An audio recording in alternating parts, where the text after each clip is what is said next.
Welcome everyone to Looking for the Ocean, a Pixar journey where we watch everything Pixar has ever made, and we talk about what it means to us. I'm Mark Young, and with me as always is Danny Vincent, and with Danny for this very special episode is a guest. Guest, would you mind telling us what your name is? Mark's realizing in the moment he does not know your last name. That's what this is. Well, I feel like I sold it pretty well. That's what happens Never when mind. we don't introduce like that. That's fair. Hi, I'm Mikaela Meyer. Yeah. Cool. Yeah. I will introduce Mikaela if that's okay. Unless Mikaela, do you really want to introduce yourself? No. Okay, that's fine. Mikaela is my best friend going way back to high school. This is actually a little bit of a crossover episode because Mark has never met Mikaela, and ergo, this is one of those moments where like someone I've been really close with, like since high school, meets someone I've been really close with since college, and it's like, whoa, it's crazy. So, kind of like I guess when your brother was on, kind of in some little way. And then we had a second guy that was my brother's friend that you never knew. That was our surf episode. If you want to check that out, Mikaela. So, Mikaela, do you also go to Costco? You know, actually, I don't have a Costco membership. My boyfriend does, and I've been trying to convince him to take me at some point. But I haven't been to Costco. I guess I went a year ago when I was visiting a friend for her graduation. But yeah. At Costco? Yes, Yeah, she graduated from the University of Costco. Great school, great law school. She learned how to make the cheap rotisserie chickens. Yeah, exactly. Powerful organization. Maybe there is a Costco University. I feel like someone has to make the chickens. By the way, if the listeners can't tell, I like pointing this out whenever we do it. Me and Mikaela are in the same room, which means Mark's left out of this. Sorry, Mark. That's okay. I can't get all the way to Pittsburgh or whatever. I am hoping when I visit you for Barbie Oppenheimer, we can just record an episode where it's just the two of us in the same room. I'm hoping. It's so funny that you're referring to that as visiting me for Barbie Oppenheimer. When we are not going together to Barbie and Oppenheimer. Was you told me you were coming into town, and then I asked you if it was to do that with me, and then you said no, you're meeting some friends who wouldn't put you up in their homes. Well, no, I said, Mark, I'm welcome to have a +1 to it. You're welcome to be my +1 to Barbie Oppenheimer if you'd like to. But you told me I don't know those people, so I don't want to be there, which is valid. That's a very valid take. I don't know what y'all are gonna do. Like, are you just going to see Barbie Oppenheimer, or are you going to probably like get do dinner other in things? between. We're probably gonna get see Oppenheimer, get dinner, watch Barbie. I think that's the plan.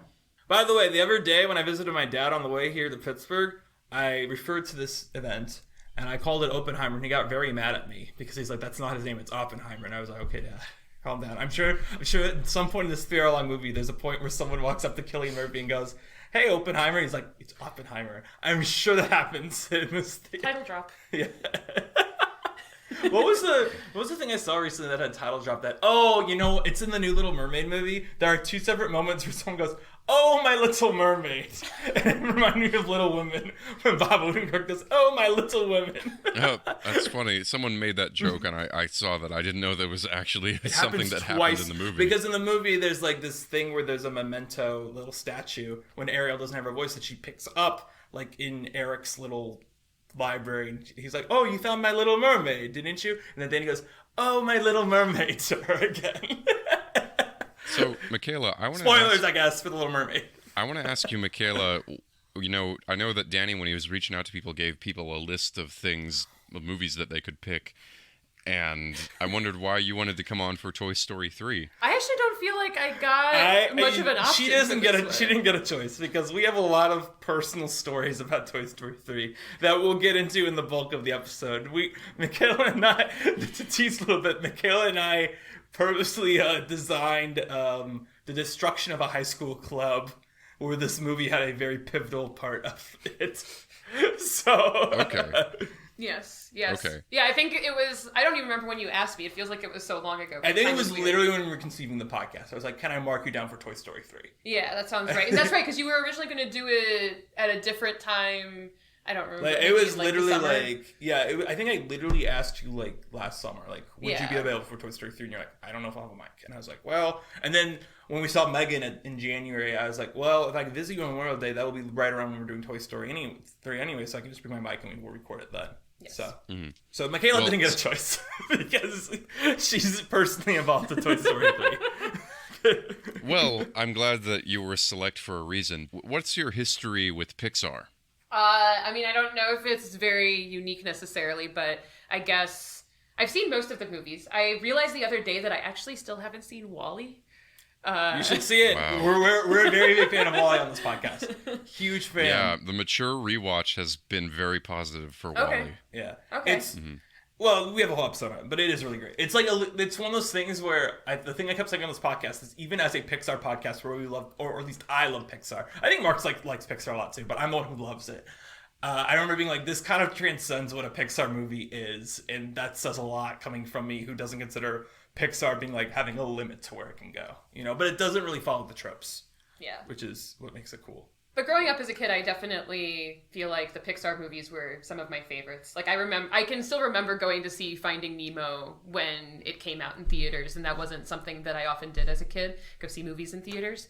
So that was pivotal. I remember my grandma getting me like The Incredibles DVD for Christmas one year, and like the Game Boy Advance game also one year. So yeah, I don't know. I feel like in general, like Pixar movies have just been some of my favorites all the time, and I feel like they also maybe age well isn't necessarily always the right word, but like they're easy for you to watch as a kid and as you grow up in life as well. I'm looking up something. Don't worry. Mikaela's like, Danny, where are you going on Letterboxd right now? I'm looking up something related to what we're talking about. Don't worry. Okay, I was like, are you fact checking me on my No, I'm curious because I remember I was like, what ones have we seen together? But I have my with Mikaela tag. Yes. So I'll just do that really quick. But keep talking. Mark, Yeah, keep asking questions. Why check Well, this? so did you said you weren't like a big go to the theater person. Did you watch them on DVD mostly? Mark, we're old. It was a Good VHS. question. Yes. Yeah, I guess that. Yeah. Well, good point. VHS or whatever. Good Mark point. is Yeah. not that much younger. Yeah, than actually, us. now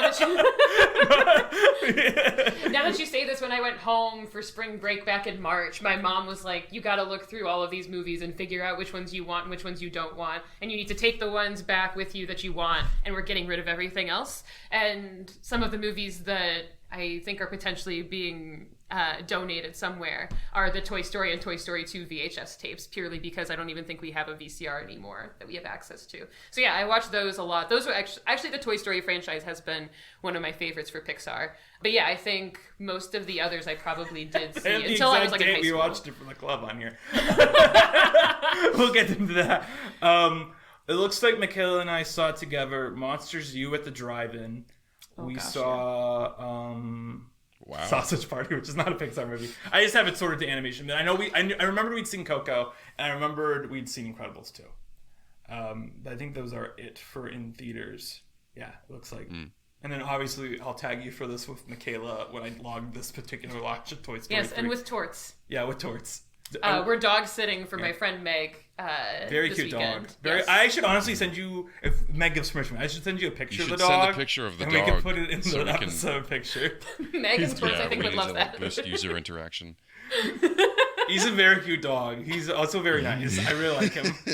Torts is You're really great. like selling the dog. He's Oh, yeah. I great. mean, Danny, even earlier today, which I feel like is a common statement that is made around Torts. Torts is like 15 pounds. He's a mutt. But Danny was like, I feel like I have never really liked small dogs that much. Like, he's not a huge fan of small dogs. Nowadays, I'm not a fan of small. I wouldn't want to own a small dog now. I loved small dogs growing up, but now that I live with one with my aunt, I hate that dog. Which we can get into someday, but I don't really want to at the moment. I didn't even...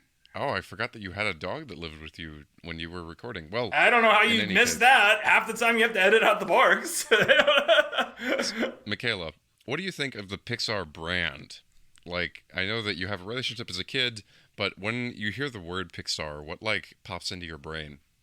I don't think I've ever thought of this before. I feel like... I should have given you a prep. Well, I would say, don't I should have warned you.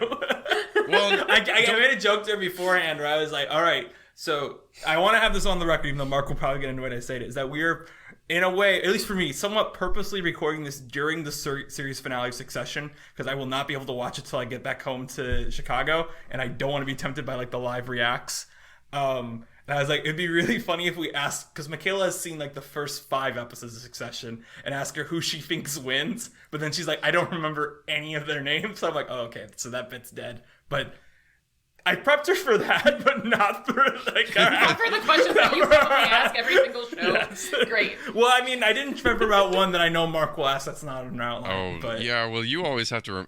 We should put that on the outline because I always forget that that's something I like to ask. Don't think too hard about the Pixar question because I think people are nervous because it's kind of like you can see it as kids media, and if the first thing that pops in your brain is it's kids media, and I can't say that on Danny's podcast about Pixar. Right here, like, No. I mean, I would if I did think that, I wouldn't be worried about it. No, I mean, I guess like that kind of goes into like I almost think of, maybe not for all of them, but I almost think of like just good storytelling to a certain degree when I think of Pixar movies. And maybe some of that connects back to what I was saying earlier about like, I feel like if you watch them as a kid or even now, like rewatching all of them, I feel like the storytelling is what makes it accessible for many generations to be watching it. Yeah, definitely. Good answer. Yeah, Mikaela did speech and debate too. We'll talk about that. that will come up, I'm sure. Well, then let's get through Ask the your question, tech Mark. details about. Whatever. your Have you question. seen Turning Red, Mikaela? Yes, I have seen Turning Red. Mark asks everyone that question. It's a very important question. I actually watched that on my flight to Seoul last year. So I watched it on a plane. Did you watch Soul on the flight to Seoul? Wow. I did not. Come on. I know, missed opportunity. Off-brand. Another question which we don't have on our outline is, would you go to see a Pixar movie in the theaters now? Yeah, definitely. Yeah, I feel like you would Okay. have probably seen Turning Red if it had gotten a release, right? Yeah, I would have. Yeah. I'm trying to think of what other newer ones. Like I saw. Well, Luca and Soul were both put on the plus by the mouse. Right. We saw Coco and Incredibles 2 together, so Yeah. I feel like you would have also probably seen, I think, and maybe not Luca, but I feel like you would have probably gone to see Soul. I probably would have dragged you to it. We saw Nope last year. Classic Pixar movie, Nope. Well, Yeah. I didn't know if it was like one of those things where you Well, I like was just go saying because we of see Danny. movies together. That was my Oh, example. no, that's fair. That's a fair question. I also feel like it could be one of those things where you like the movies, but just wait for them to come out on Disney Plus. But I don't have Disney Plus, and so that's not the only reason. I genuinely just think, like, hearing the Pixar brand associated with a movie, I probably would be at least, like, I guess I still don't even go and see movies all that often in theaters, but I feel like if I had the time, that would be like a movie that would make it then towards the top of my list. You know what we need to talk about? Toy Story 3. Toy Story and Toy Story 2. Special edition, first time on the blue. Simple mathematics of a trilogy. Part 1, Part 2. Let's do Part 3. I don't know if you remember that, where'd you Mark, get from that? our... No. Oh, I thought I did it before on this Okay, so in the build-up to Toy Story 3, actually, Mikaela and I Someone might have a wrote a story rap. about this in relation. Mikaela's like, do we? They re-released the first Toy Story movies, first 1 and 2, as a double feature in 3D in October of 2009. And it like had the trailer exclusively attached to this double feature. But anyway, that was the ad they had on Disney Channel where they like had a rap for it's like, go see this re-release, kids. And I went to it. And the reason I say because if you remember, we had that Danny's Movie Club thing where we would all. It was something that was sold as a democracy, but it was really an oligarchy. Very much so. Where we would vote on the movies to see, and I would basically I would give. So the thing would be like I would give a couple of real options, like a couple things but then I would give dummy options to them, like please don't pick those please. And if they picked something I didn't pick, I'd be like, all right, well you guys can go to Danny's Movie Club about Danny. I'm not spending my money on that. Yeah. The reason I bring this up is I feel like this probably happens. I think if I remember right, I could Google this. No, it wouldn't have been because this was before Toy Story 3. So maybe this was before you joined because I did it in middle school too. Right. But I'm thinking of when the Lion King re-release came out. And we got in a big fight over it. Yes. Because you refused to. You didn't want to see it, and it I think it tied our vote with Contagion. Yes, and I went to see I was literally just thinking of this when you were talking about the movie club. Yeah, that was my whole thing. I went to go see. I didn't want to see Contagion. I mean, it's not that I don't want to see Contagion. It's that I want to see The Lion King. And basically, Mikaela was like, that's a baby movie. I don't know if you actually said that. Maybe I should put words in I didn't remember that it was necessarily... I mean, it was maybe dramatic, I said that. because I was like, I don't want I to think see it was more driven by the fact that back then especially, and even still now sometimes, I feel like if I can watch the movie at home, I maybe don't have the same association as... Like, I know that you sometimes specifically want to see movies like in theaters, and I'm more just like, well, I want to see it like... And at the point that Lion King had already been out and I could just watch it at home, I wasn't like, oh, I like have to go and see this in theaters. I also didn't have, like, I like Lion King, but I didn't have that close of an attachment I will to say, though, Mikaela, and maybe I texted you during when this happened, but I hope you saw Avatar on the re-release. No. I figured you didn't. But Avatar in 3D is better than Avatar at home. That's all. Did I tell you about that, actually? I saw that, Mark knows this, and the listeners know that. I saw that 3 times in the re-release, and it was only out for like 3 weeks. I saw it 3 times. And then I saw Avatar 2 4 times. I still haven't seen Avatar 2. Okay, well...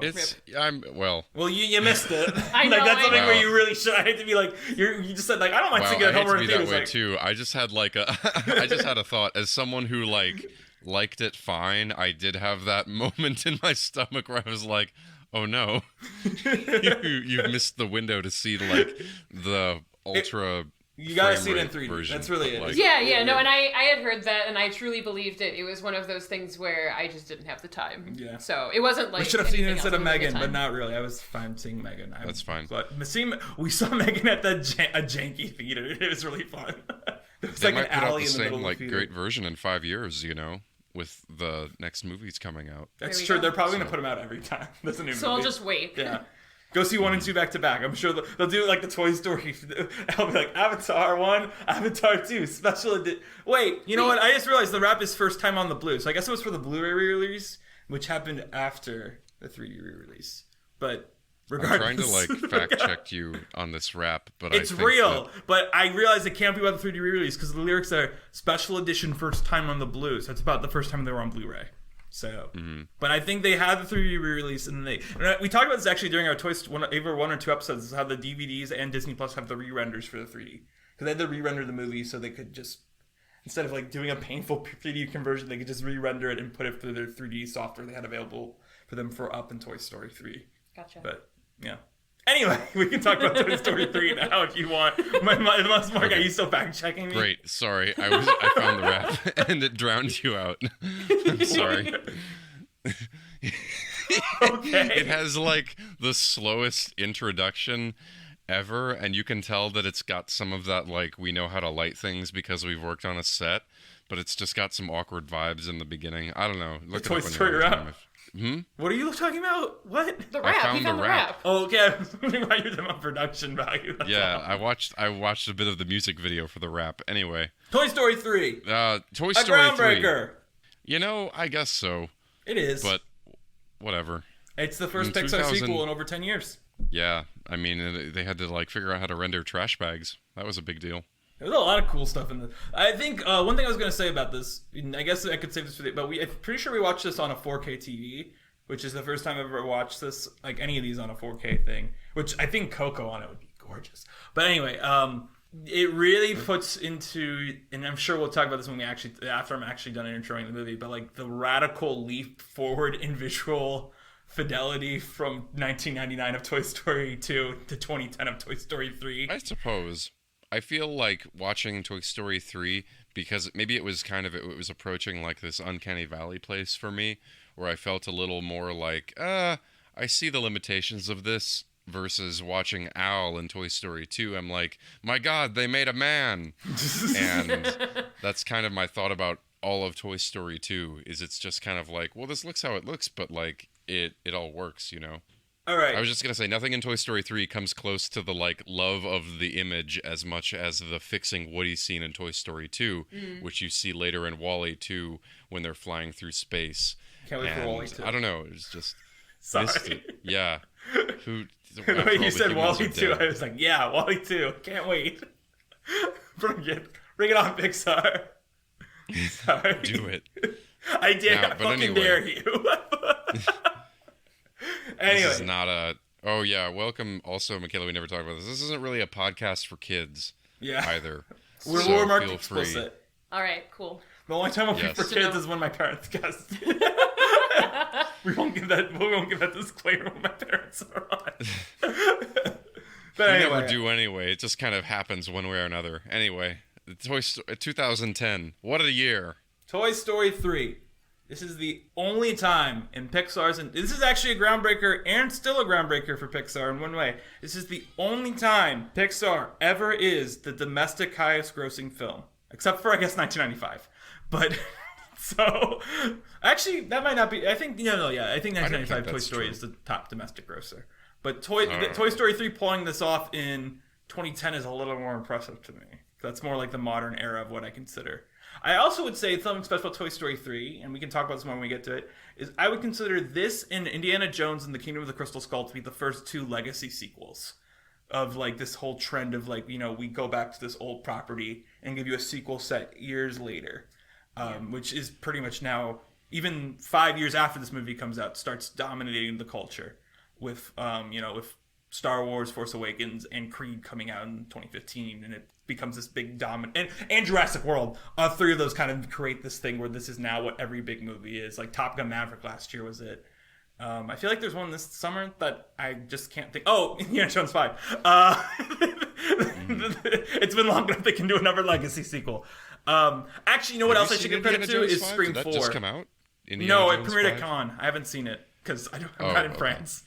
It's That's got why I know that and Elemental premiered at Cannes and got very mixed reviews, which is just something where it's like, I feel like, well, one, to be fair to Elemental premiering there, Inside Out premiered there, and obviously that went over really well.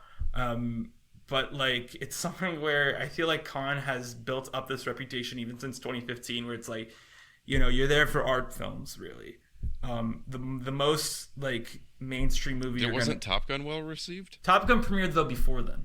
Like, it basically premiered at CinemaCon first, and then had a world premiere here, and then it screened it. It's like Fast and Furious 9 was at Cannes, but it had already premiered. It's not like people are going to Cannes to review it, and that's how it was for Top Gun Maverick. People were staying here reviewing it and maybe seeing it in Cannes if you're like local. It's not the same thing. But like being like, no, we're only showing Elemental and Indiana Jones 5 at Cannes. It's kind of like, what, like. How do you think this was going to go? Like, if people aren't here, like, people are here to watch. Like, again, I was about to say, the most mainstream movie someone there is to see is the new Wes Anderson, right? Or the new Scorsese. Well, maybe. I don't know. I've always kind of thought that Cannes was a little more mainstream than that. It's just that we didn't hear about it because the Palme d'Or was often won by some art film. Well, they gave an honorary palm to Harrison Ford. So, yeah. Good for him. Yeah, well, that's what I mean. Can't be mad about that. Like, I'm not mad about any of it. Well, no, I was saying that anyway. because I was texting Julius when it happened, and Julius was like, I can't believe they gave him a palm for this movie. I'm like, well, it's not really for this movie. It's an honorary palm, which is, the Palme d'Or is the grand prize, basically, at Cannes. Yeah. And I mean, the Palme d'Or is like, it was, if people don't know, the Palme d'Or is won by things like Pulp Fiction and Apocalypse Now. And Parasite. Yeah. Was the big one. But also like a lot of other art films. Neon has won the last 4. Did you see that, Mark? The one that won this year, Neon has it. It's crazy. I did, but I mean, are you making a joke because that's what everyone on the internet posts about it? Like, isn't it crazy? That great for them. I mean, they really know how to pick things that are liked by critics. Yeah, well, I mean, I don't know. There's something about like the marketability of those films, and they're like by established directors, and there's just, I mean, they're just, whatever. They're doing a lot of things right. Do you know what did not premiere at Cannes, though? Toy Story 3. Yeah, Toy Story 3. And it could have came out in 2010. Yes. Yeah, it came out in 2010. It premiered at actually a film festival, the Taormina Film Fest in Italy. This was the first film ever to be released with Dolby Surround Sound 7.1. It was critically acclaimed and beloved. I think a bit of the shine has come off of it since then, probably also due to 4 existing, just the inherent act of existence of 4. Yeah. But I also even think before that, I feel like there had been a bit of, not a backlash really, but a bunch of people going like, well, the first 2 are really great, and then there's 3, which is good.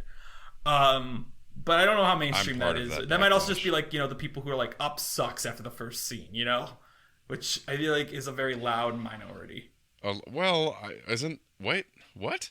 Isn't that the consensus? Like, What? we really spend a lot of time talking about Up, but wasn't that the joke of our episode, was that there's so much to talk about and very little to, like, there's not a lot actually there? No, but my argument, we don't need to get on the skin that listen to our episode. My big argument was the actual meat of Up is the Carl Russell relationship. So, and none of that's in the first 10 minutes. So, The protein, the rip succession. Anyway, 2010. What a time. yeah, What a year. this became the highest grossing film of actually, you know what? I said domestically. I don't have the 1995 numbers worldwide in front of me, but Toy Story 3 was also worldwide the biggest film in 2010. Well, and also about 1995, Batman Forever grossed more that year. Worldwide, probably, yeah. Because I do think I think Toy Story won domestically, but even regardless, Toy Story 3 had both crowns in 2010. It's the first animated movie ever to reach $1 billion. It is the highest grossing animated movie until Frozen, and Pixar's highest grosser till Incredibles 2. It won 2 Oscars. It won Best Animated Feature, obviously, and it won Best Original Song for We Belong Together with Randy Newman's song at the end, which is a very nice little song. And then it also was famously nominated. It's the last film to be nominated for Best Picture, animated film to be nominated for Best Picture. They have not nominated everyone since Toy Story 3.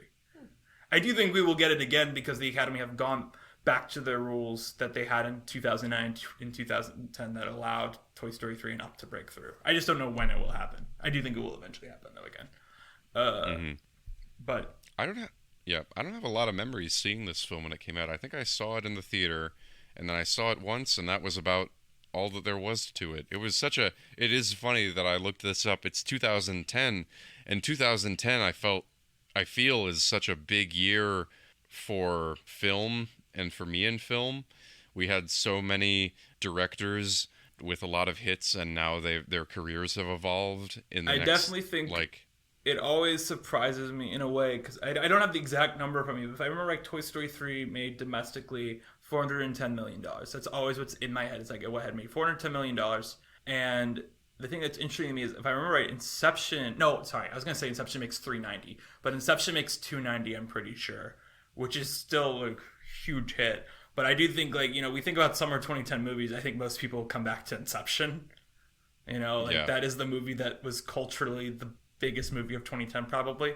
I'd have to look at the Christmas release. No, yeah, Christmas was Tron Legacy, which I will actually say that maybe, in terms of longevity, you have Inception, but also in 2010 you have The King's Speech, which was enormous when it came out. But then I still think is a great film. And then also what it beat at the Oscars, which is The Social Network, which I feel like is still considered, if not definitely Sorkin's best work, and argued for Fincher's best work. And also just a movie people talk about all the time whenever there's any... Blackberry just came out. People are like, is it like The Social Network? Or anytime a Sorkin movie comes out, it's like, why isn't this The Social Network? Why didn't he get David Fincher to do this? Or something like that. Yeah. And not to talk too much about the Oscars, which I know you'll do on your other Oscar podcast, The Snub Club. But Toy Story 3 does not qualify, so... I don't know what you'll do for 2010. But speaking of weird honorary awards, this is the year Jean-Luc Godard won an honorary Academy Award, cool. Which I just thought was a fun fact. Kayla, do you know who Jean-Luc Godard is? Not off the top of my head. It's okay. I feel like Breathless, right? Yeah, I don't know if that's if I think a different French director. Thing. He's one of the most famous experimental directors, and he's kind of famous for being kind of an ass. Okay. He's bigger than David Lynch, but you gotta think what if David Lynch made gangster movies and was... I feel also an important thing for perspective, Mikaela, is Godard started at least 20 years prior to Lynch. Because he started in the 50s, right? Yeah, he died last year. He was very old. Yeah, he actually had a movie came out, and something to talk about Toy Story 3 eventually, if we really want to, is it came out in 3D, and I saw it in 3D. I think it's actually the only Pixar movie I've seen in 3D, off the top of my head. But Godard's last film was an experimental film with 3D cameras, which I wanted to see because the Siskel Center was showing it. Then I was like, we don't have a 3D projector. So I'm like, well, that's dumb. I have no desire to see this movie without the main component of why it was made. Mikaela, do you remember where you were in your life when you saw Toy Story 3 for the first To time. to be clear, I want to ask Mikaela something very quickly before we get into this. Did you see it in theaters? Yes. Okay, so talk about that. We'll save the other story for when I'm done explaining my theatrical experience. Because we have a story about watching it at home. On DVD. Yeah, so I watched it in theaters. So 2010, the summer of 2010 was in between 8th grade and freshman year of high school. This was about T-minus 3 months to meeting Danny Vincent. Exactly. Yes. And so I remember I saw it that summer with a couple friends who no longer are in my life. Canceled. Oops. But they're gone. Anyways, that summer I was doing I don't know. I think I was doing summer gym that summer.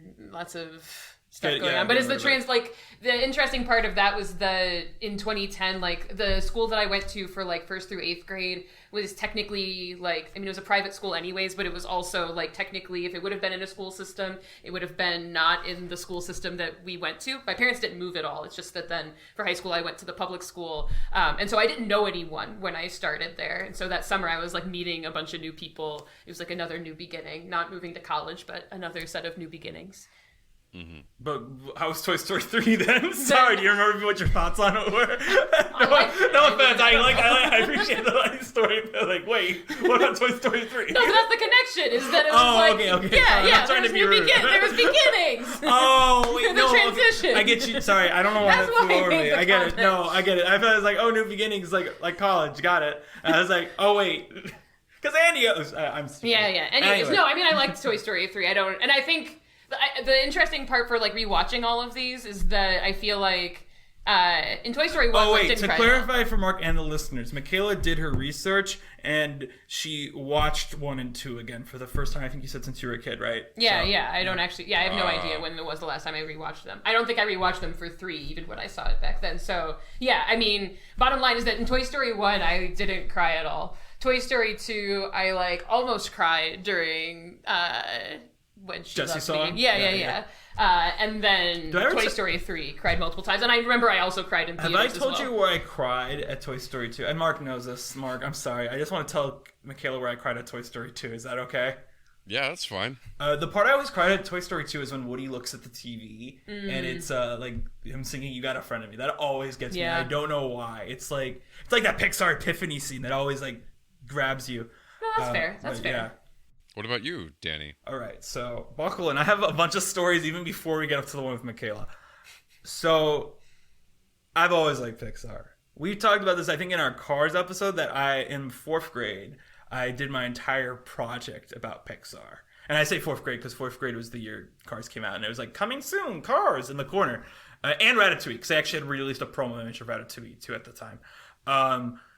But I was always very into Pixar, and when I was growing up, we talked about this in the Toy Story episodes we did, I was obsessed with Buzz. I wanted to be Buzz. Toy Story 1 and 2 were always my favorite movies. So, I was very excited for 3. And I distinctly remember getting in a fight with someone in middle school where they're calling me a fucking baby for being excited for that baby movie when Jonah Hex was coming out the exact same day.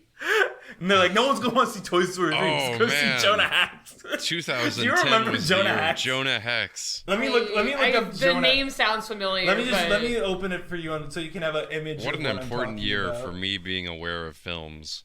This is Jonah Hex. It's got gosh. Megan Fox and Josh Brolin in it, and young Michael Fassbender, Will Arnett, and Michael Shannon. Star-studded. It received generally negative reviews from critics. It has a 10% on Rotten Tomatoes, I think, because it was really fun. Because Toy Story got the 100% back when people started really paying attention to it, and I clicked the wrong button. And 12% on Rotten Tomatoes for Jonah Hex. So it's feeling a little vindicated. But anyway, we went to see it, I believe. This kept happening to you. This is the second story of someone telling you, that's for babies, go see this instead. What was the other one? I forget. What was my other one? Lion King, apparently. I don't remember. Well, Contagion is a good movie. I can't. can't be... At the time, I didn't like... Actually, I should rewatch Contagion. I think I have it as a half star on Letterboxd just because it's my grade from when I saw it. And I do think that is way too harsh on that film. Especially with COVID being what it was. I feel like I should definitely go back to it and actually assess it. As someone who now knows what Steven Soderbergh's films are like anyway. But anyway, actually, fun fact about Jonah Hex, it's directed by Jimmy Hayward, who his only other film that I can think of is the Jim Carrey, Horton Hears a Who animated movie. Oh, yeah. So he did that, and he made live action Western that's 90 minutes long with credits. That was budgeted to be a 2.5-hour movie, and they just kept cutting it down because it was like. But anyway, so I went to see Toy Story 3 on opening night by opening night I mean Friday night, because that was when my dad had to get off work. We all wanted to go see it, obviously. I was so hyped. I was dressed as Andy for it because I noticed in the trailers that Mikaela can attest to this, and I actually mentioned this on the podcast I think a couple weeks ago to Mark, is that when I was like in that age of middle school and freshman year of high school, I would always wear like the same 3 shirts. And Andy wears one of them in the movie. One of the 3 shirts I had in the movie. So I'd be like, I'm dressed as Andy in Toy Story 3, and I'm ready for this movie. And, I fucking loved it. I cried so hard at the end of it. And then we saw it again for my birthday in 3D, which was whatever. But I just remember seeing it, being really emotionally moved by it. And, it was great. Now, Mikaela and I could tell you a story about when we watched it on DVD. Mark, wait, I forget. You said your story, right? Or no? Did you not? No, we haven't heard Mark's story. My story was... Well, I don't really have a story. Mine was woven into my introduction to the 2010s, which was just that I saw it in theaters, I think as part of my go out with my grandma see movies thing. So it was just like one of many things that I saw. But it really was just not the year for that. I was much more aware of things like the King's Speech and other things. This was a big year of me like becoming aware of movies, and Toy Story 3... I have thoughts about it, and I definitely have opinions about like what that meant to me, knowing that the third Toy Story movie was coming out, but like just not a huge part of my life that year. Before we go on and tell that story, because I do think that story will lead us into our actual discussion, I wanted to say one other thing about the last time I revisited these movies, which I think does. I think in a way it will come up also when we're talking about the film itself. But I've rewatched Toy Story 3. I think, actually, if I remember right, I rewatched Toy Story 3 like the December after it came out because I got the Blu-ray. And I remember crying at home, and it kind of blew my mind because I'd never rewatched a movie at home and cried. Even like Up, when I rewatched it at home, never made me cry. But rewatching Toy Story 3 at home, I still cried a lot at the end. And I cried yesterday when we watched it too. But I rewatched all the Toy Story movies before 4. And I think it's very interesting to come back to this movie after seeing 4.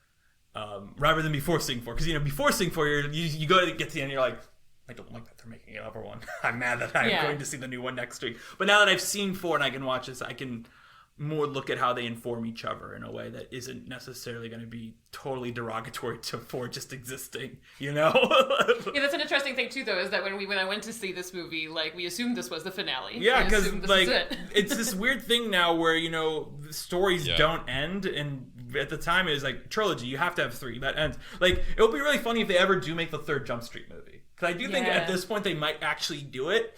I don't know if they're going to do the Men in Black idea or if they'll just do something new where it's like, it's been 10 years since we did it. But when they do that, it'll be like, okay, cool, just don't make a 4th one, right? Like, that's kind of just the attitude always. Or like with with Guardians who just came out. Yeah, sure, it's like part of the MCU, but it's kind of like, well, that was 3, we're done, It's interesting how that's changed over time. I feel like there's something about this with books too, where it feels weird to not have 3 books, but I know a lot of series where it's just 2, and I'm like, you know what? This is how it should be. I also think that there is, I think there is something to be said that there is still like duologies. It's just weird when you go on to 4. Like you can stop at 2, or you can do 3, but going on to 4 just feels weird. Yeah. Which is why I see a lot of people say, we're not going to spoil John Wick 4 here, but I'll just say it ends in a way that you'd be very surprised to see John Wick 5, and then they just announced John Wick 5's in development. I'm just like, I guess that makes sense because 4 is a weird number to end on, but it's just. I don't understand. Yeah, I feel like at the point you get to 4, you almost should just like keep going. Somehow. Yeah. Well, though, to be honest, my take on the John Wick movies is that in a way the first one is like a prologue or like a pilot movie, and then 2, 3, and 4 actually make up a trilogy where it tells a complete story. I think that with an action kind of movie, like Star Trek, actually. Well, Star Trek is the movies are. I'm talking about the originals, like Wrath of Khan, Search for Spock, and Voyage Home kind of make up a trilogy. That's all I mean. But go on, sorry. Correct. Well, I think that if you have something like an action movie or a comedy series, I honestly would be like, to me, John Wick has always been meant to have like 7+ movies, whether they get to that or not. because Fast and Furious. No, I get it. yeah, well, because it's like those old Charles Bronson movies that I don't remember the name of. Like, it should just be a vehicle for Keanu Reeves and the stunt teams. You're thinking of Death Wish, right? And the same thing is about like 22 Jump Street. Like, you know, it's weird now that so much time has passed. That's the credits that tells you everything. Yeah. Yeah. Maybe they didn't want that, and that's why they do the credits. But I don't find it weird for certain things to just have absurd, like Fast and Furious should have this many movies, and that's kind of like the same thing.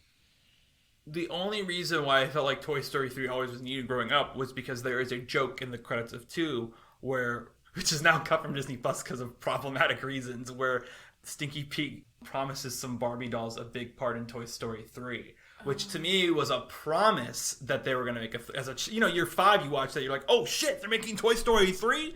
And then you wait so long for you're like, where was it?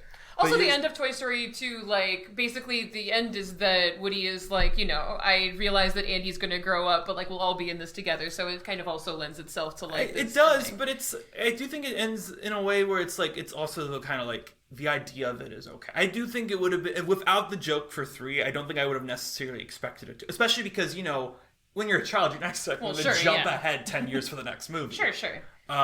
Because if 3 was to be a film that wasn't caught up in all the weird Pixar contract stuff where it was like Pixar felt okay to go ahead with this before 2010, obviously there wouldn't be a time skip, because why would they just throw in a time skip, right? The reason they put in a time skip was because the actual amount of time had passed. Yeah. So, but anyway, so, do you want to hear our story and how we watched what's this your movie? DVD tale, or your tale together?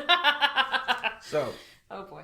So when we were freshmen in high school, we were the only freshmen to join cinema club at our high school, and because our study hall teacher and general speech mentor, Mr. Pishker, was the faculty advisor for cinema club. I should get Mr. Pishker on the podcast. No, I'm joking. I have said I do want to get Lowry on at some point, though. I think that'd be really fun because he has a podcast. But anyway, yeah. Oh my gosh. Yeah, I know. I want to get. Lowry's podcast is good. Yeah, sorry, I haven't listened, Lowry. But I should ask Lowry to be on here. But Mr. Pitchker, it was like something where you could tell over the course of the year he was getting tired of running the club because we weren't allowed to show R-rated movies. I wish I had because I made a bunch of letterbox lists that it's just like this is a document of something that happened in my life, or it's like I wish I had a list of the movies we showed. Yeah. My freshman year specifically, because they were like we watched Scott Pilgrim versus the World, we watched Fantastic Mr. Fox. I remember one that I was very proud of that everyone loved. We actually didn't go to it because I suggested and ended up dating it on a day we had a rehearsal for something. But it was the Hudsucker Proxy, which at the time I think was one of the few Coen brothers that we could show. But everyone there was like, holy shit, how'd you find this movie? I was like, I just heard it was good. You know, it's a Coen brother movie. Mm-hmm. Which, have you seen Hudsucker Proxy, Mark? Yeah, I saw it once and it's been so long. I don't really have any memories of it, but I should rewatch all their movies. Yeah, I should too. I should watch the ones. I haven't seen No Country for Old Men. That's like one of my big blind spots. So. Wait, what? You didn't know that? I haven't seen No Country for Old Men.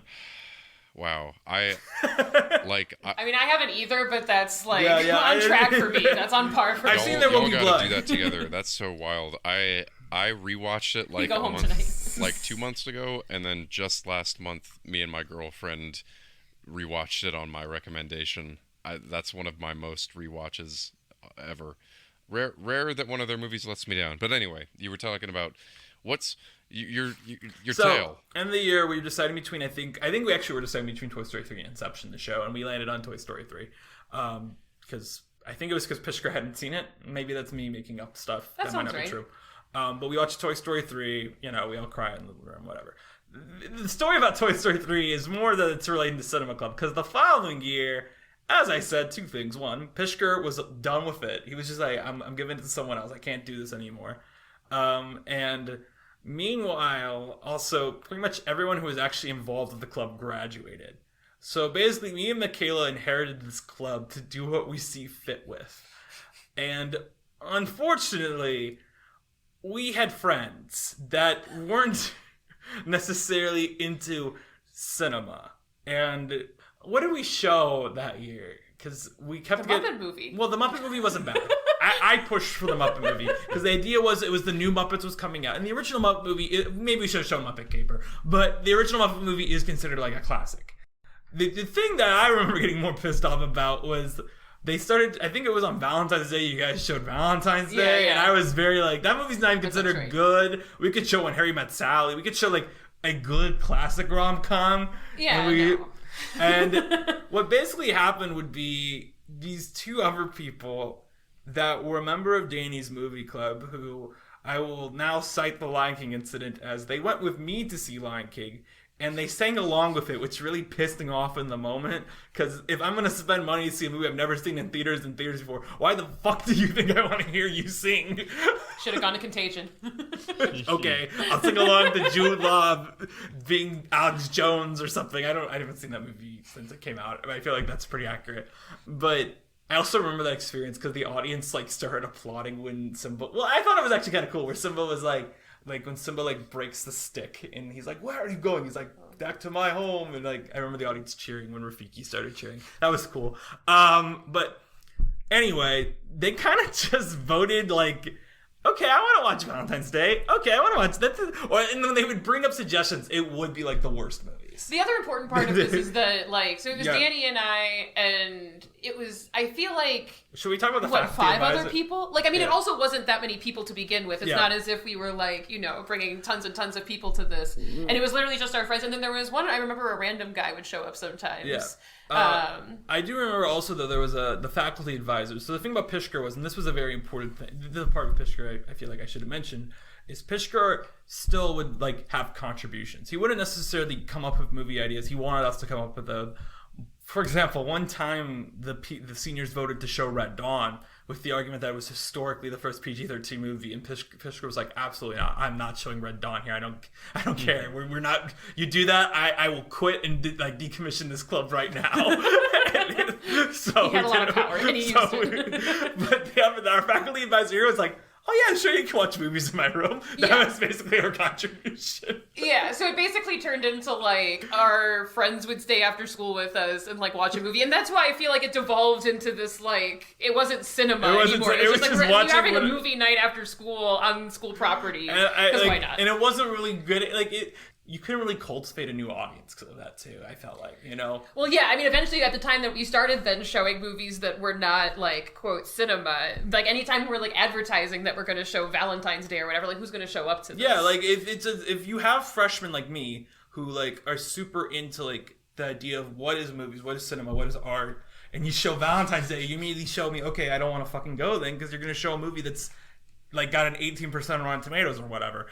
Mm-hmm. That said, I should bring back Cinema Club. I just gotta say this because this happened earlier today. Is Mikaela revealed to me that she has seen Welcome to Tomorrow, which like blew my mind because whenever I run into someone in the wild who's seen that movie now, I'm like, holy shit, what you think? Yes. But yeah, my point is, if I have a Rotten Tomatoes, but Marwin is cinema, so you can show it at Cinema Club. But anyway, I'll just say we mercy killed the club. Because we were co-presidents. Oh, yeah, that's right. And there was, like, no other officers. We got in little fights, I feel like. I feel like there was definitely, like, power. At least for me, I was definitely, like, trying to, like, be like, no, go down to Vice to you. Well, yeah, I feel like I remember the one time. Like, the reason why I remember the Muppet movie was that I feel like that was the same week that I proposed a different movie. I think you did, too, and I kind of overruled. Like, it was a tie, basically, and then Danny tried to, like, convince people to change their vote from, like, my movie to his movie. And, like, after the vote was done and we had seen that there was a tie, we should have just, like, flipped a coin. Danny was like, but wait a minute, don't you actually want to watch this other movie? What we should have done is just been like, we'll do one this month, one next month. And, like, no offense, I would probably go with mine because my whole idea was we're doing this one because there's a new movie coming out and then we do yours the next month. And that would have probably been a fight, too. I mean, who knows? At that time, I was also, I feel like, a little bit I think it might have been something, though, with the movie you were picking was something I just didn't like, too. But I don't know what it was. I don't think it was a bad movie. I think it was just something I didn't like. Yeah, that's fair. But anyway, there's no cinema club at our high school anymore, and it died with us, and no one has attempted to bring it back.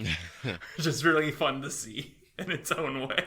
So Toy Story was one of your cinema club movies? Yes, Toy Story was Pishker's last movie, and then he quit after it because it was the end of the year movie. Ah, gotcha.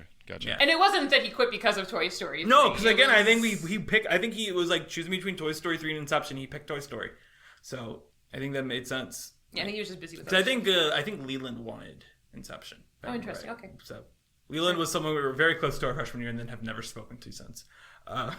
Not for reasons, it's just we don't see him. And also was that our faculty supervisor, I feel like, was kind of our faculty supervisor just because we were friends with her son, who was not in cinema club. Wait, was he the guy who would sometimes come? No, oh my gosh, no, I would have known Matt. But I feel like, okay, maybe Matt did come sometimes. I think Matt did come sometimes, but he was literally just there to do homework in his mom's room while he was waiting for his mom to drive him home. Yeah.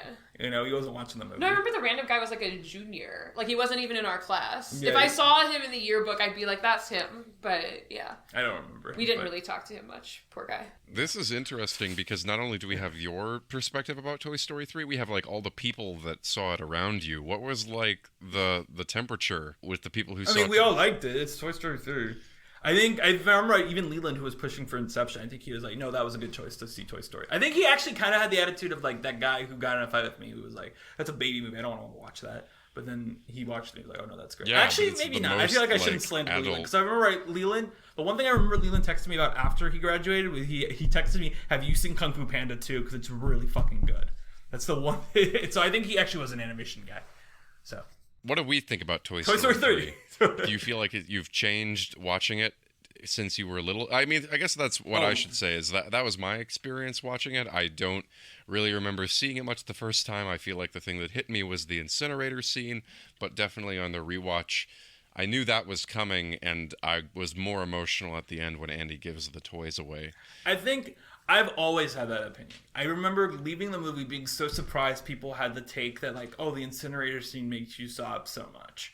Because to me, although now that I'm older, the incinerator scene does hit me a bit. Because I also think the weird, and I want to just get this right out of the way. The weirdest part of this movie is not the incinerator. I think the incinerator scene is really well executed. But that as soon as it's over and they're getting out, they're like, oh, gee, well, good thing we got out of that. And there's like, well, we just confronted our mortality. Let's get back to Andy. They just immediately like, let's never talk about that again. Which is both very realistic, but also just like, oh my God.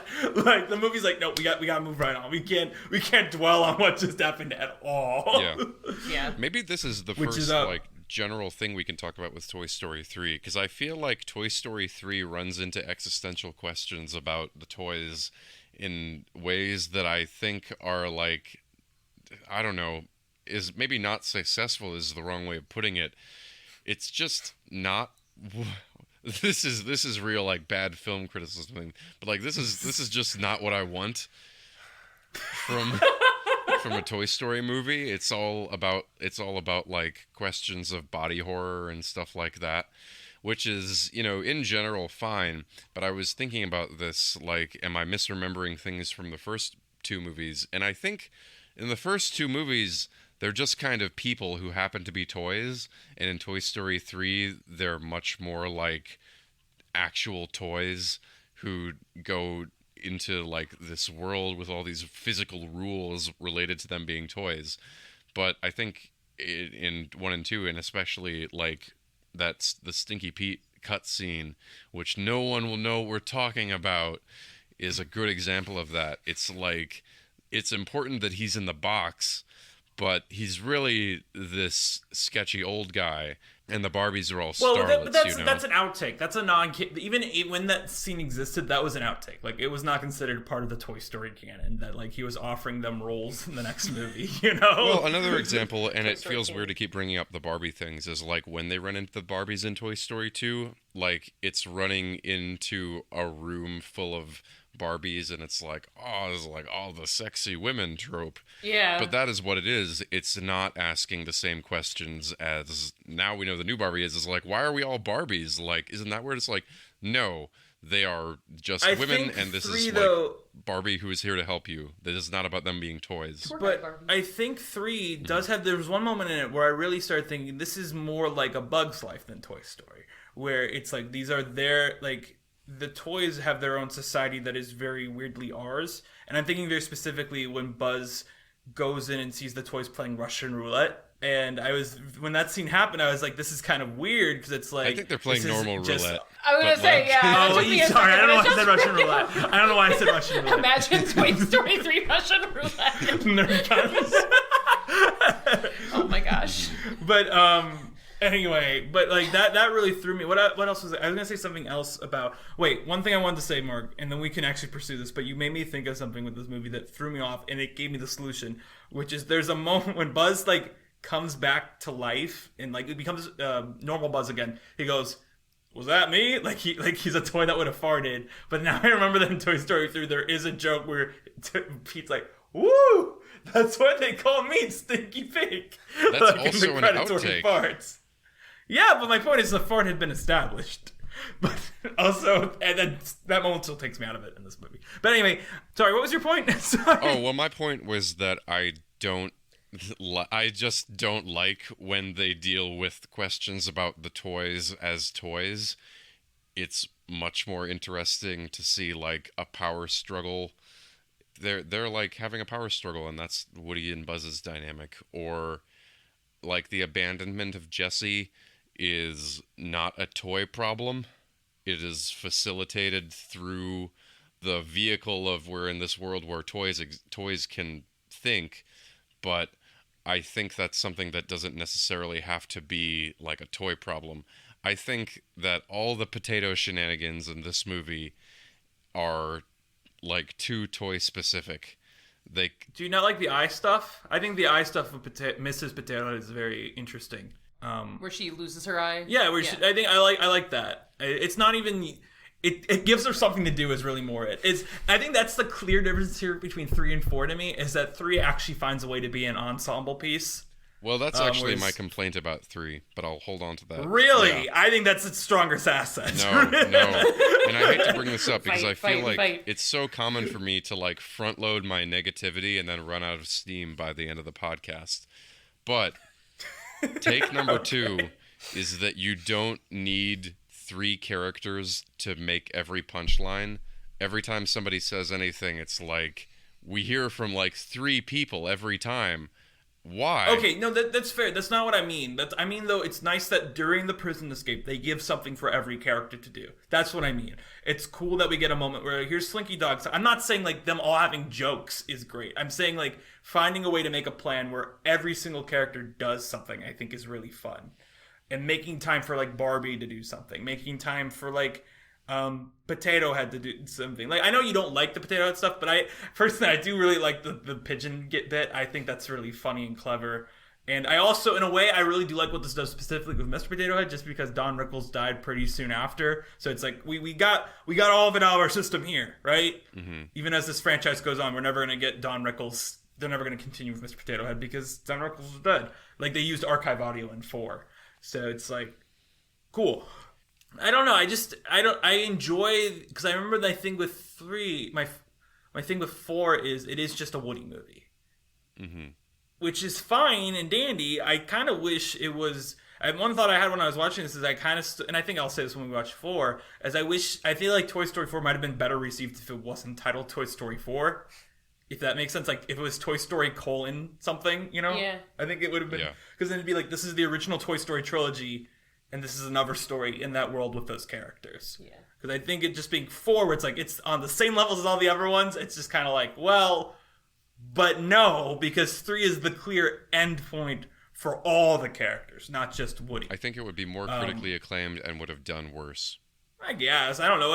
I could see you arguing that because of Lightyear, but I also think, I don't know. I think Toy Story, people were down to see a new Toy Story movie anyway. You know, I can't imagine it doing substantially worse if it was titled Toy. I'm not even saying like call it Toy Story: A Woody Story or something like that, or like title it like Toy Story: Carnival Games or something like that. You know. Mm-hmm.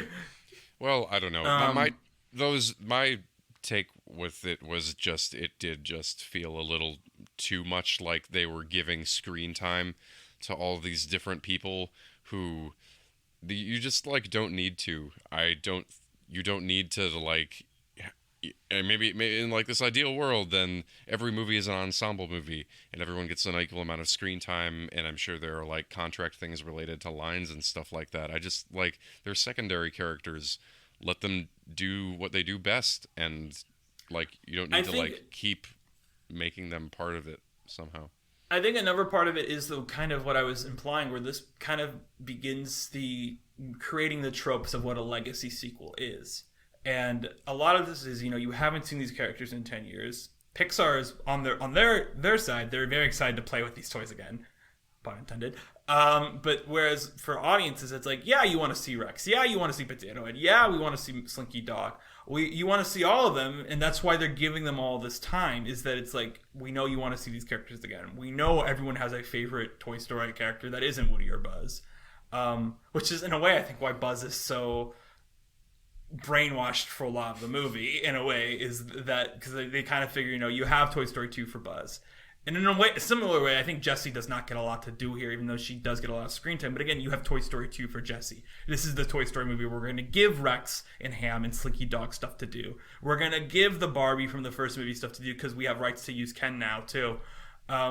It's all that stuff. And of course, we're going to give Woody stuff because he's still the main character. We can't not give Woody. I do think it's really funny that on Disney Plus and on the posters for this, it was always Buzz leading the way. And it's like, Buzz, of these three characters, does the least amount of stuff in this movie. Yeah. And it's because he's brainwashed for most of it. Yeah. Do you have like Spanish Buzz for a small part? What and when a Spanish Buzz for a small part of it. Yeah, that was something that really stood out to both of us. Was this movie was sold on Spanish Buzz? He's in it for maybe 5 minutes. Yeah, we both remembered the all the marketing was about Spanish Buzz. Like, Spanish Buzz was like in this way more. I actually forgot that there was the brainwash segment before Spanish Buzz. I thought they immediately went to Spanish Buzz. So yeah. He's barely in the movie, and in that regard, I think he actually is used well. Yeah, like he's in there, quick in and out. He's funny enough, just not to get annoying. I love in its own, even though I'm sure this is kind of obvious, and probably we're thinking like the choice to just have it be the guy who does the dub for Buzz in Spanish, but I do like that in its own way, that I feel like dumber studios would just have like Tim Allen try to phonetically read the lines in Spanish. Oh gosh. Well, but it's also like, he's a toy, so obviously his Spanish voice would be different than whoever does the voice for him. So I kind of like that too. But I think the Spanish stuff is more successful than brainwashed evil Buzz. You mean in this movie or as being entertaining? Yes. Oh, I'm talking about in this movie. I think it's pretty safe to say. I think I said this in the 2 episode. I think Toy Story 2 is the best use of Buzz in all 4 movies. Yeah. Because you get the normal Buzz actually gets a full arc, full plot line, and then you also get your brainwashed Buzz as an antagonistic force that's really funny. Yeah. So it's that is the actual most ideal Buzz movie. Mm-hmm. But I remember actually in a way being a little bit left down on how Buzz was used in this when it first came out, because Buzz has always been my favorite character, and it was like, it's not really in the force. Yeah. But Mikaela, do you have any big takes from this movie? I mean, I feel like for one, there was just like a lot that I didn't remember. Like, I remember telling friends leading up to this that I was going to be on this podcast, and their scene that they remember is the incinerator scene. And honestly, probably because I haven't rewatched it now in like 13 Sorry, years. I'm laughing because one thing that stood out to me I'll let you talk, Mikaela, but I gotta say this about the incinerator scene, is that because I'll keep laughing about it whenever we bring it up, is the one thing that stood out to me in the incinerator this time is it was very emotionally affecting, but then when that meme, that image that's become a meme of like Jessie and Buzz hugging sadly happened, I just cracked a smile for a second, because that meme because I legitimately forgot, for some reason I always think that meme is like an edit of some kind, but no, it's just legitimately the shot in the movie. And I think that meme is so ridiculous, where it's like, remember that always to hug your loved ones, and it's like a very serious meme of Jessie and Buzz hugging. Sorry, but go on with what you were saying. No, I mean, I feel like people remember this incinerator scene, and that was the one that stood out to them, and honestly, I didn't remember that. I feel like the thing that stood out to me from, like, over time, was just, like, the transition that was being made, that, like, Andy was giving up his toys, and this was, like, they're moving on to something else. And so, yeah, anyways, seeing the incinerator scene, I think I do remember crying at it when I saw it in theaters, but I was not very impacted by it now, other than there is something, kind of what you were talking about earlier, like I think the ending, I was saying this to you last night, I think the ending completely carries this movie, because I give, my grade for it is a 9 out of 10. It's not a 10 out of 10 movie. I think a lot of the middle of it is busy work for the characters so we can get to that ending. Even though it is entertaining busy work, but it is weird that it is all a genre riff on jailbreak movies. Mm-hmm. Then, once you get to the dump onward, it's just kind of like firing on all cylinders, like exactly like the weird reckoning that you want with these characters in a way that you don't expect it to get to. then it's because the incinerators. I think this is actually the first time I've watched it where it did actually really emotionally affect me. Besides maybe the first time where I was like, oh my god, what's gonna happen? But that's wild that I'm like the only person in this chat right now that remembers the incinerator scene. I felt like that was I remember it. He remembers. I remember it. I just remember now. Wasn't impacted. Yeah, it's not impactful to me. I remember the joke being good of the claw coming down. I just, it's one of those things where there's a certain suspension of disbelief you're required for movies that sometimes you just don't get to. Like, for example, I think about Avengers Infinity War, where, at the end of that movie, everyone dies. Okay, Spider-Man is in development, though. We know that he's not dead. So it's like, people are like, I cried at the end of that movie. I'm like, why? Like, none of these characters are permanently dead at the end. Like, that makes no sense to me. Whereas, meanwhile, when I'm watching Guardians of the Galaxy 3 and the entire plot is hinging on, like, the plot of that movie is that at the very beginning, Rocket gets gravely injured and, like, goes into a coma, and they, like, literally are told, you have 48 hours to save him or he will die. And the entire movie is stressful because like, going into it, I know, like, James Gunn has said, I'm done with the Marvel. I literally have signed on with DC for the next 5 years. I'm never doing one of these movies again. And when the entire cast, refused to do this movie until he came on for it, it's like, okay, so they're just probably never going to make another one of these again. So yes, that entire time, I'm like, they could kill off any of these characters, which makes that really stressful. And all that to say is that, do I really think they're going to return to the Toy Story characters after 10 years and just kill them? No, I didn't think that back when this movie came out. I think I did back then. Well, I didn't. I was like, no fucking way. This is still a movie. I don't want to be like, because I was like, this isn't for kids. But because I was very much like, no, I still want to see this movie. But it's also like, they're not going to do this to me. They might separate them and send Woody on it. It's really funny watching this, knowing where Toy Story 4 eventually goes, where they're constantly like, do we break up? Do we break up? And eventually the answer is no, we don't break up. Woody doesn't need to go to college. He should stay with his friends. Whereas 4 comes to a different answer on that, which I think is interesting in and of itself. Well, I think it's not just because, like, I don't think it's because you think they're going to die, because at some part of your brain you realize there's, like, much more movie that has to happen, or there's got to be something going on. I think what it is just, like, it's just affecting how ready they are for death. It seems much more mature. What gets me emotional is seeing Buzz reach out for Woody. That is, like, it's after everyone else has accepted it, and Woody, never accepts failure. And Buzz is like, you need to. That is what gets me in that scene. But it's not even like a cry thing. It's like a holy shit moment. That is what, like, Woody having to accept it. Yeah. Is like, whoa. I also just think, watching it, and this struck me at the time. I remember thinking, like, in a weird way, that sometimes you watch a movie and the bad guy is like, whatever. But then, like, in this one, Lotso's like, so long, cowboy, when he runs away from the button. I'm like, I even watching it now, I'm like, that is, like, one of the most pure evil acts I've ever seen in a movie, where this guy just, like, sees these people about to be burned alive and just is like, have fun. And it's like, holy shit. Like, that is so hard and rough and, like, devastating in and of itself, that there are people out there like that. Even though, yes, this is a movie, it's a teddy bear that's running away. It's still like, there are people out there who just like, nah, yeah, just go die. I don't care. Like, and there's a very real, pure evil to it, where it's like, oh my god. In a way that I stick by that. I remember thinking this at the time, and I still think it. He gets off easy at the end, even though he literally gets condemned to basically an eternity of rotting in front of a garbage truck. To me, I'm still like, I don't know what would be worse, but he still feels like he's getting off easy here. Like, this brings me back to my issue with this movie bringing up all these existential questions, and I feel like we brought up, when we talked about the first 2 movies, you mentioned too that you felt like they were at their best when they were very, like, small scale, and the airplane moment from the luggage thing from 2 is, like, the biggest that any of these movies had gotten. Like, I'm just not down for watching people, like, get eternally tormented after, like, trying to kill everyone. And I know, like, I guess, this but all it's something comes where, from, like, my Lotso is personal place, but I'm also just like, I don't know, man. It's just one of those things where, like, in a way, the scale of this, like, it's one of those things, and it sounds so weird to talk about this with a teddy bear, but the movie, like, really, like, as that sequence goes on, you really start to really think of, like, the scale of Lotso's crimes against, like, I want to say humanity, but against toys is, because he's been running that place since at least, I think, the 90s, because the teddy bear, the guy at the end's like, oh, I had this as a kid, and it's, like, a guy in his 30s in 2010, so probably at least since the 80s, He's been running that daycare since the 80s, and he's literally been. He's like, we get new toys every week, and after a week they all get thrown away.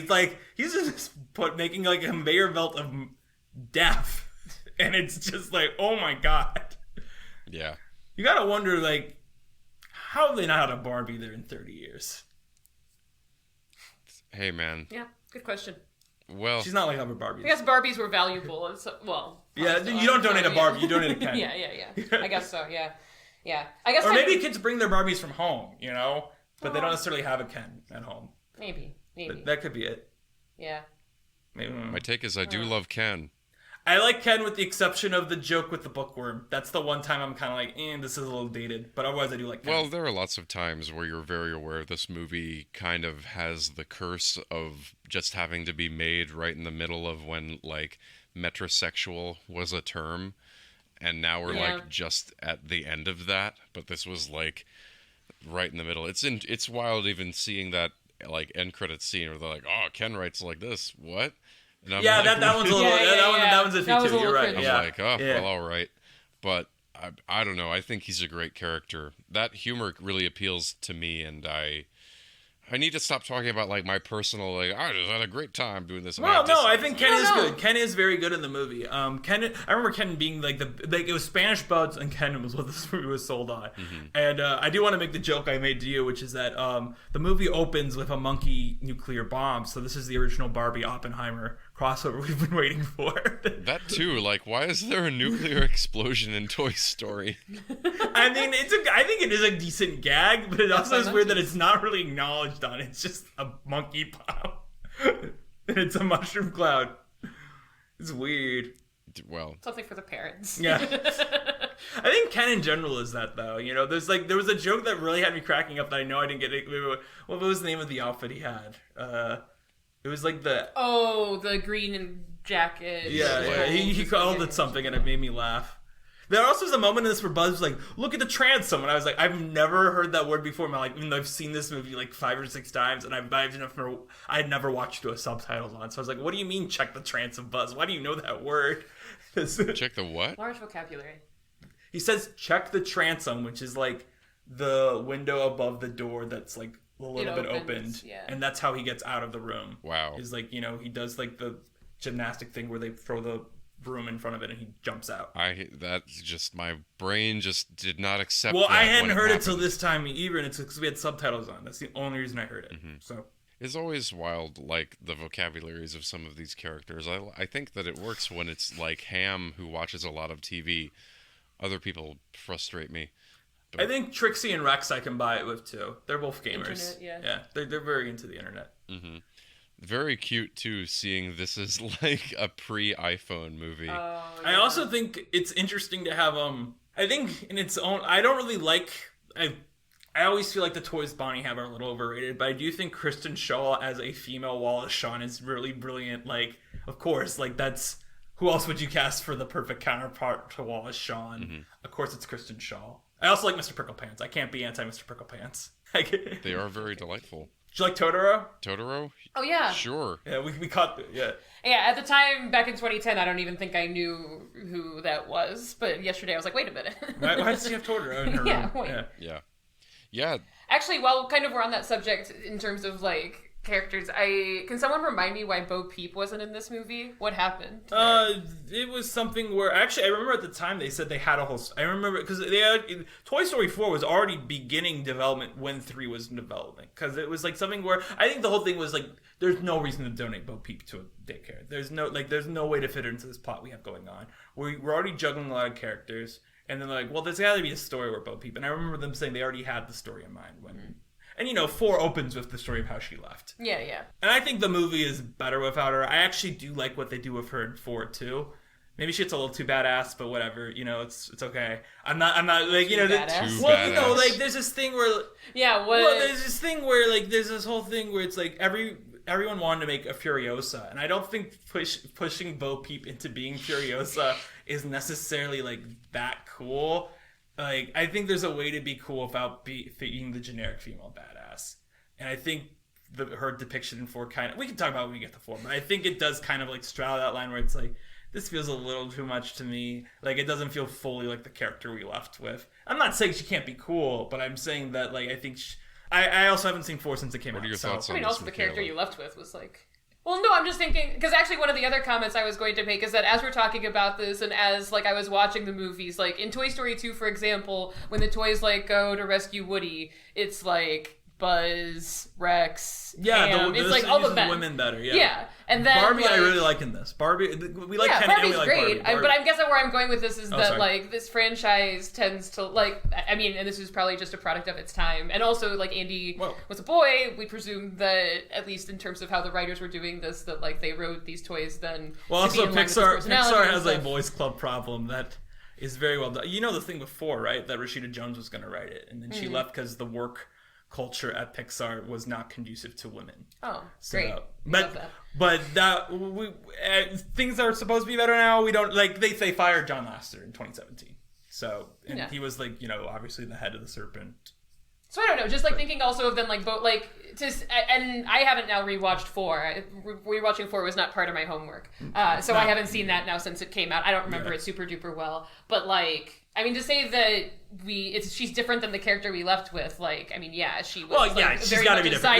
You're character. right. She does have to be different, especially when she's leading the movie. I just remember there being. I don't know. I don't want to be too harsh on her. I remember there being like a poster for her where she was literally like in the pose Rey has with her staff, and I was just kind of like.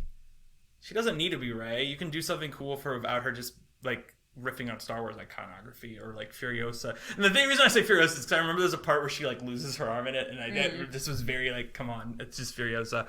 But I also think Bo Peep is really cool to keep around for 4, because then you get to, like, because this movie looks radically better than the first 2. And I know, Mark, you don't like that, but the thing with Bo Peep is, like, then Bo Peep is in 4, and then she's porcelain. She's like another way to really showcase, like, oh my god, how much better this looks. Yeah, oh my gosh. Toy Story 1, rewatching it this weekend, I was like just astounded with how much worse it was. But it's still it's one of those things where like since the movie is so good, you can still completely. Oh sure. And you're like for its time, like whatever. Yeah. I'm just saying that I was like it was amazing. I realized there was a 10-year gap then whatever or however many year gap between 2 and 3. But like even just seeing like how much better 2 got from 1 was like whoa. Yeah.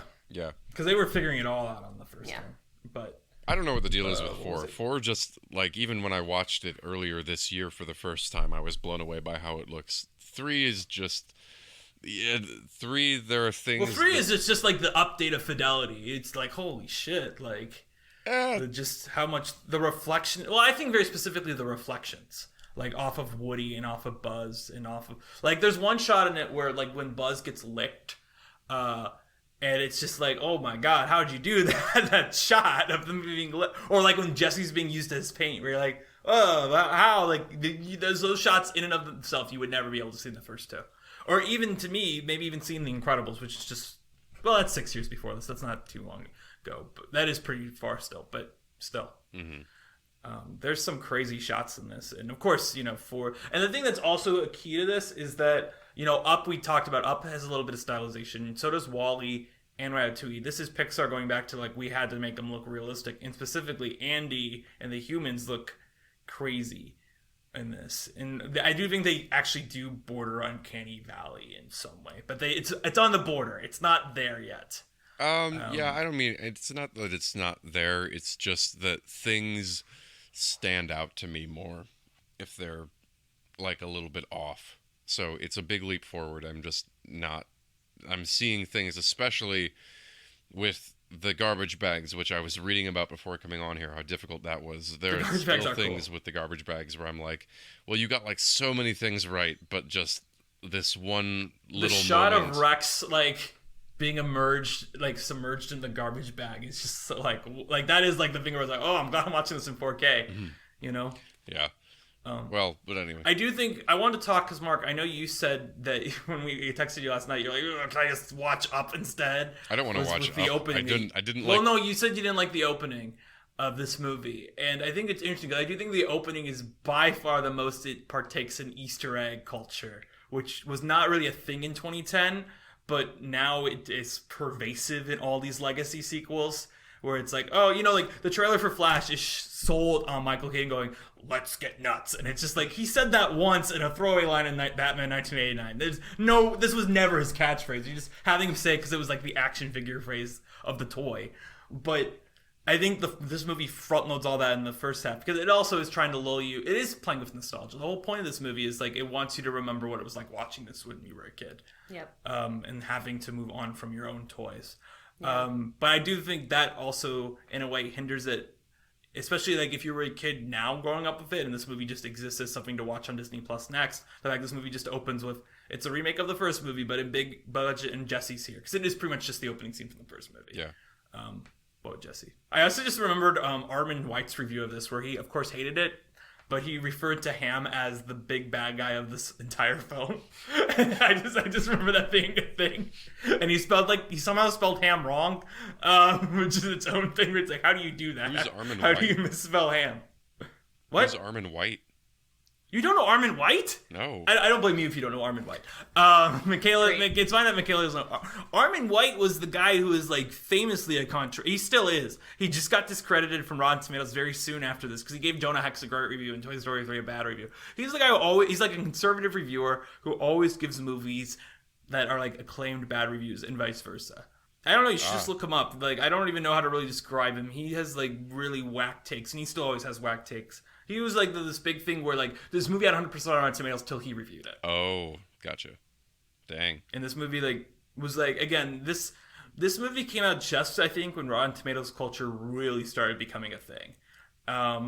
And it being at 100% was a big thing that people kept talking about on the build up to it. It was like, holy shit, they pulled it off because the first two have 100% on it too. But those came out before the website was established. So it's like, well, it doesn't really count then because you don't have all the contemporary reviews on it. But this getting to 100 with like the number of reviews it had was like, oh my god. And I think at one point it actually regained its 100 status because at a certain point you get to 99.5, so they'll round it up. So even with the negative reviews, I don't know if it has 100% status now, but I do think it regained it and then lost it again. I don't know. Let's see what Wiki says. Yeah, Wiki says it has 98 now, so I guess it has gone down. I just remember that being a big thing with it. Was the internet culture part. I also think it's really weird to watch this in a way because I remember we talked about this obviously with 2, but I was thinking about how this movie came out at a time before really meme culture was a thing too. I think it like just missed the boat of meme culture. Yeah. Because one thing I was thinking of, because I think the big meme with Toy Story I always think of is Delicious Schmoes from the it was in the second movie where Buzz is like. I'm sure you've seen the meme. It's just not called that. I'm just thinking of like the thing everywhere. Like that's the meme that I think of. Like the blah blah blah blah everywhere. It's either like Buzz or Woody. That's like. I think that's the same meme. Oh. Yeah. You see, it is the one you're talking about. Yeah. Yeah. Well, I just think it's interesting that this kind of like now we talk about movies like I think even 4 was sold on the meme of Forky, like trying to make a meme out of Forky. And this, I think, in a way, I think Spanish Buzz and Ken are both completely antithetical. Is that how you say it? Antithetical. To how memes work.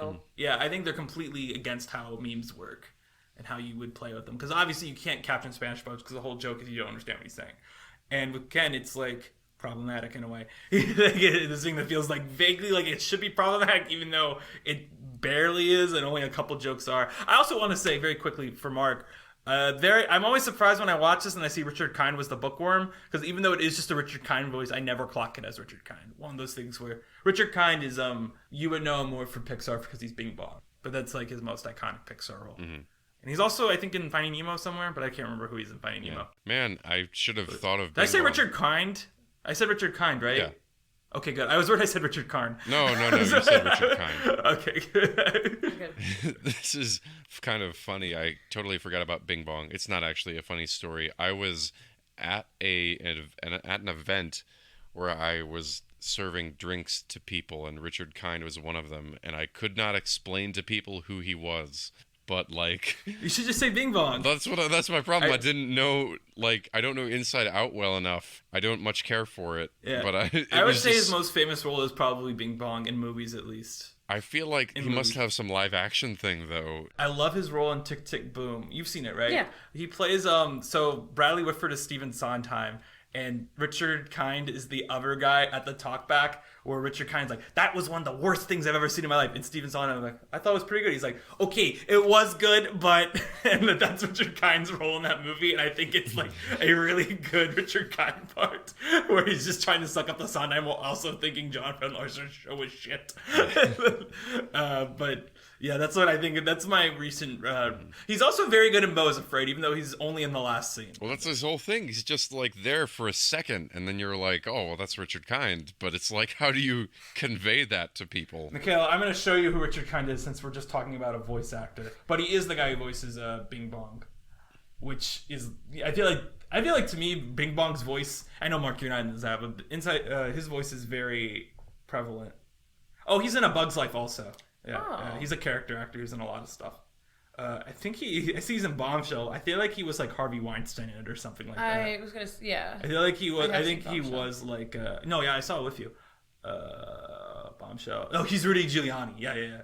I was like, he's someone. He's definitely a person. Like he's a real person in that movie. That's fun casting. Yeah, but like, see, he's the bookworm in this, and then he's oh my gosh, Santa Buddies. Yes, that was on the DVD copy of it. We watched this on Disney Plus, which I don't usually do. He was in A Bug's Life for he plays Kevin Spacey's brother. So he is a guy Pixar goes back to for voices, which is good because I like Richard Kind, and for all accounts, I remember he did recently. You know how they do those Letterboxd interviews now, where it's like, give us your 4 favorites, and he did one of them. He's like, can I give you 7? Mm-hmm. They're like, yeah, I guess we can't really not. Take 7 movies. Very cool. But no, Toy Story 3. Do we want to like talk about specific scenes at all? Do you have a specific I do want to talk about the about. ending eventually. Let's get to the ending. Mikaela, is there a scene you want to talk about besides the ending first? Because I think there's a lot of parse out here if we want. Explain. But up for you to. Well, I'm offering first to Mikaela to pick a scene, Mark. That's what's going on here. Do you have a scene? Oh gosh. Actually, besides the end, I do want to talk about the end, but besides the end. Besides the end, okay. Yeah. Sorry, I also want to talk about the end. No, I mean, another thing that I had forgotten about was that the whole point of this was that Andy was going to go to college, and the toys like were not going to go. So like, I don't know, all of that of like. Woody trying to convince them to be like, no, Andy does want you. Andy does like you. Like, that's why you were kept for however many years in this box together. I do feel like the beginning of this movie is very much like we're trying to get to the daycare and have it be as realistic as we can with pushback from these characters to get there. But it's also just like one of those things where it's one of those things where, you know, like after 10 years of Woody almost always being right about these things, why aren't these guys just listening to him? Yeah. Yeah, and again, like, if they were being kept this whole time, like, they were talking about, like, there were other toys that were, like, given away over time. Like, Rex and Potato Head are such easily to throw away toys. Like, come on, they're mass market toys that you could easily get a new one of. You could easily throw. That's my point, though. Like, you're right. Like, they should take this into effect. They're like, Rex is here. We haven't lost Rex. We have found logical flaws in the toys. Well, the only ones that make sense to keep are obviously Woody, Buzz, Jesse, and probably Slinky. Maybe Ham, but I don't really, like, even Ham, though, is kind of like a piggy bank. Okay, cool. Like, the fact that the piggy bank stuck around that long should really tell them something. Granted, the army men also check out, and they're very right to check out. They are. They're going to be thrown out. They are going to. I feel like the army men, like, there should have been a bit like, they just like, we're literally living under the bed. We're not in there with you guys. We're in the bed. I forgot all about having parachute army men as a child. Like, I remember going to this, like, fair at my church, and I would get parachute army men, and I remember, like, dropping them off of the stairs. But anyways, I forgot if those toys even existed. The other thing that also struck me when watching all of these movies is that, like, the people who are in the movies must be, like, very concerned about their memories. Because I feel like, for example, like, a toy will get, like, placed on top of a box, and then they decide to, like, go up and leave or whatever. And it's like, he must be, like, very concerned. Or, like, in the first movie when he's like, oh my gosh, I can't find, like, Woody and Buzz anywhere, they're gone. And then they just, like, drop from the ceiling or whatever. And he's like, oh my gosh, they've been in the car the whole time. And so, yeah, like, in this movie, I mean, I guess maybe he didn't check, like, his college box again before he, like, closed it or whatever. Maybe it was already closed, and so he just, like, put it in the car. I think but, the like, assumption, oh, well, that is true. But I think the thing with the assumption with the toys going missing. I think it's just mom. You know, you think mom put them where you asked them to.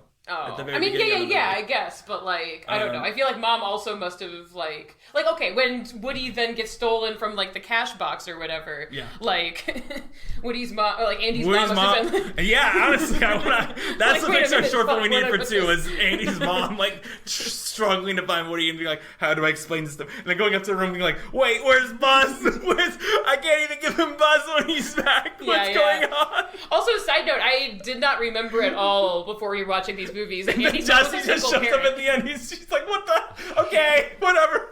Yeah. All of a sudden, your child has new toys that you didn't buy for them. They didn't bring back from summer camp. They just okay. I guess maybe I could see the argument that maybe like mom had been like maybe because he went to cowboy camp. So I guess maybe she could be like, okay. Yeah, and I guess he didn't say like, oh, these were off like that when I got home, but that's like the. But sorry, go on. Oh no! I was just saying that like I didn't remember or maybe even realize as a child that Andy's mom was a single parent. It's not that's well, it's because they couldn't animate men. It was one of the things they couldn't figure out. In the first one, they couldn't figure out how to animate adult men. I think that is it. Yeah, and then what is difficult about animating adult men? It's I don't know. I think it was just something where it's like how do we differentiate him from Andy type of thing. I kind of because think too, you have that it's kind of because I feel like there were men when they come into this party and you're like looking out at the parents and stuff like that. I feel like maybe more the answer. I think is at that Pizza it's Planet just 2 like, you see a couple too. Yeah, and they also had Sid. So I think, and there's a Sid's Sid's dad. not a man. Sid's a. Well, I think Sid's like a 10-year-old. I think the issue is more like you can say technically it's hard to have like more than one person, and then also I think there's just the like Disney Nickelodeon like why don't just single parent whatever they can go on dates. I think it's B true. plot. One thing I do want to talk about before we talk about the ending is Buster. Who I remember being very emotional. It's not even emotional. It's like it's one of those things where the movie treats it as a joke, but like it does always, especially when you watch them I assume more for you because you watch them back to back. But whenever you watch 2 and 3 like right back to back, and it's like Buster is a puppy in one of them and about to die in the next one, and it's just like, oh, this hurts so much to like see this. Yeah. And it's one of those things where it is treated like at the end where he says bye to Buster. I got a little emotional there too because I was just thinking like that might be it. You know, you don't know. A lot of people like my brother when we talked about this a couple weeks ago in our up episode, but when we put my dog down growing up, my brother wasn't there for it. My brother was in Ireland. He found out about it afterwards. So, but one of those things where it's like, oh, that's really because Buster was got for Andy anyway, and it's like no way you're gonna take him with you. I don't know. I think the Buster stuff. I think the Buster thing Buster is to college? No, what? You wouldn't take your dog to college, would you? Yeah, you would. What about Scraps? Well, Scraps, not my dog, Scraps but was really, Scraps was the dog like, that was in our house. I thought that was a big So there's a dog named Scraps. I don't like Scraps. I was going to say context, please. What does this go? I thought you said you were going to feed your dog Scraps for a second. No. My roommate, my housemate in my senior year brought his dog Scraps to live with us. Well, Scrap. Which is why I thought I told you I have a couple of things because I was going to tag the movie as with Torts. I have a couple movies tagged on Letterboxd as with Scraps because there are movies that I just watched at the house where Scraps just hung out with me, and I was like, okay, yeah. Or like the Phantom of the Opera. I'm pretty sure. Do you remember that? Were you there when I watched Phantom of the Opera with Scraps? I think you told me about it after the fact. There's that part that you've seen Phantom of the Opera, right? Yeah. In the music of the night.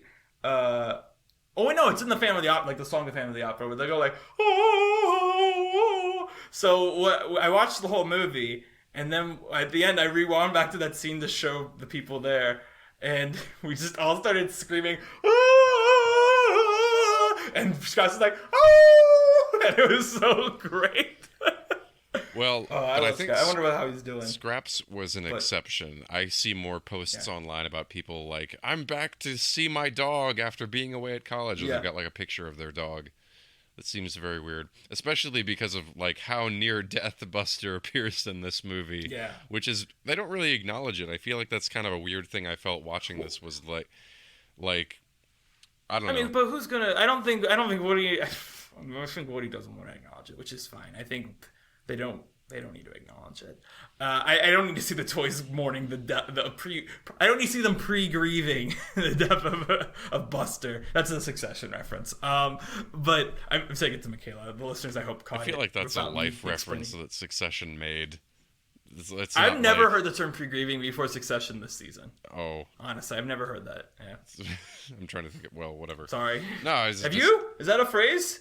I don't know if I've heard it, but I mean, obviously, I know what it means, and it tracks. Like, that makes sense. But what I was gonna say about Buster's, I feel like when he appears is like, I mean, yeah, you hear Andy's going to college, you see older Andy, but that's when it really is like people grow old. You know, like you can see Molly and Andy like being older kids, but seeing Buster like on death's door is really like, man, getting like one of those things like getting old sucks.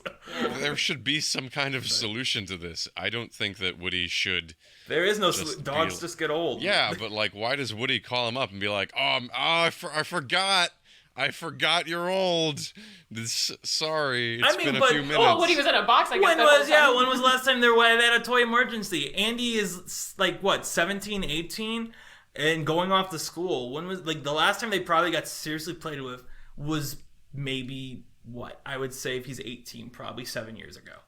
Like, and that would be like actually played with. I'm not like maybe like why the fuck do you have these toys here? I don't know. Like, just put them back. I gotta move them someday because he keeps them in his room, which I do think is very interesting. Like they haven't been moved to the attic yet. But granted, I did the same thing. I have all my toys in my closet too, just because I don't check my closet space ever when I'm at home. Yeah. But his toys are out, which is very like. But what I also noticed I thought was interesting was in the production design of his room, the poster still the Buzz poster from the first movie is still up. He never bought, and it's not even covered up. It's just there. He just never bothered taking it down, which I think is interesting in and of itself. Mm-hmm. But it also might be one of those things where like I had a SpongeBob poster in my room until like my junior year of college, just because I never took it down, type of thing. Because but even then though, like that wasn't whatever. You know, I didn't ever use. I'm someone who never used my room. Andy looks like he uses his room. So. One thing I do think the film does a good job of capturing is like the slipperiness of being a kid and also your memory. Like Mikaela, you mentioned that it's like, what's up with their memories and all the, like, do they not notice these things? But I think that's like, I definitely remember just acquiring toys from friends and, you know, coming home from something and it's like, oh, I got this from somebody else. Or, you know, especially because like Pokemon cards were a thing. That's something that is like this child economy that runs completely independent of the parents. And then there's also like all the stuff your parents will just, maybe they got it for you like years ago and you didn't remember it and then it appears like in your room another time. And I think that all of this stuff about keeping the toys in the room is part of that. I was that way too. I had toys in my room probably until I like left home and then still after, just because it was like the room where all the stuff could be kept. Mark, do you want to talk about your favorite character in this movie, the chatter telephone? The chatter telephone. Oh my gosh, I'm so glad that you reminded me of my favorite character that I messaged you about on end, and I'm glad that you brought it up. What do you mean? I just remember whenever we talk about Teddy Newton, we bring up, oh yeah, he was the chatter telephone in Toy Story 3. That's literally it. Whenever we talk, because this is an animator who does some stuff at Pixar too, and he does other voices for Pixar, and it's always like, oh yeah, he's the chatter. Like when you hear this voice in it, like he's in Incredibles. This little rat is guilty guy, but like you still like, oh yeah, it's the chatter telephone guy. Oh, yeah, I remember now. Well, no, I don't want to talk about this because my negativity sparks all of this, and I don't want that to continue how this goes. Oh, is it because you don't like how they break him? I don't mind how they break him. I don't like the whole prison break thing. You know, this is one of my biggest problems with Guardians of the Galaxy. It's a big part of the movie. We should probably talk about it. It's the gigantic 30 minutes in the middle of the movie. I mean, great. They've reskinned a prison break. This is exactly my problem with Guardians of the Galaxy 1 is like when they get into the prison, it's like, all right, we do the wide panning shot around the main hall. Everyone's green, but they like turn around and look at you. Cut back to the two of them walking forward with their tray tables. I'm like writing this in my mind, you know. I'm sorry. This is me getting like dark on a rant now about another film entirely. But I think because we talked about this actually in our recent Ride episode, is Toy Story is all about scale, and I do think the way this utilizes the scale of the daycare is really cool. I like the bit where even like Woody escapes early on, which isn't even a prison break. It's just him. I don't think that's framed like a prison break scene. I think it's just framed like, oh, Woody's being resourceful, and I love the way like the bathroom is played. and like him like jogging a little bit on the toilet paper, and stuff like that. But Woody seems a lot smaller in this movie to me. But I think it's just because the movie is very. Whereas the first movie, it was kind of the scale just kind of happened just because it was their limitations in trying to figure it out. This is very much like, no, we are going to make a movie that is entirely like, what would it be like to break out of a daycare? Even though, yes, it does, I would agree. I think it does do a bit too much direct genre parody than it being fun. Because I think also in its own sense, I think for genre parody, for a Prison Break movie and a Pixar movie, I would go with Finding Nemo better. I think Finding Nemo does this genre parody way better. That's right. They did this already. I totally forgot there's a Prison Break in Nemo. That's also a huge theme. What do you think of Mark and Mikaela? What do you think of the flashback sequence with Lotso? I think that's another big pivotal part of it. He got left in the same field as Jesse. Well, no, I do think there is something to be said that like Lotso is like punished Jesse. He is I think every Toy Story villain in its own way, including Gabby in the fourth one, I think all of them are like, what besides the first one, but all of them are like, what if Woody in the first one did this instead? What if he behaved worse, or like something happened to him in his upbringing that changed him? And like, and Jessie isn't the villain of 2, but she is presented like, what if Woody was abandoned? And whereas Lotso is playing off of that, what if Jessie was abandoned, went on. Oh, okay, here's what I think.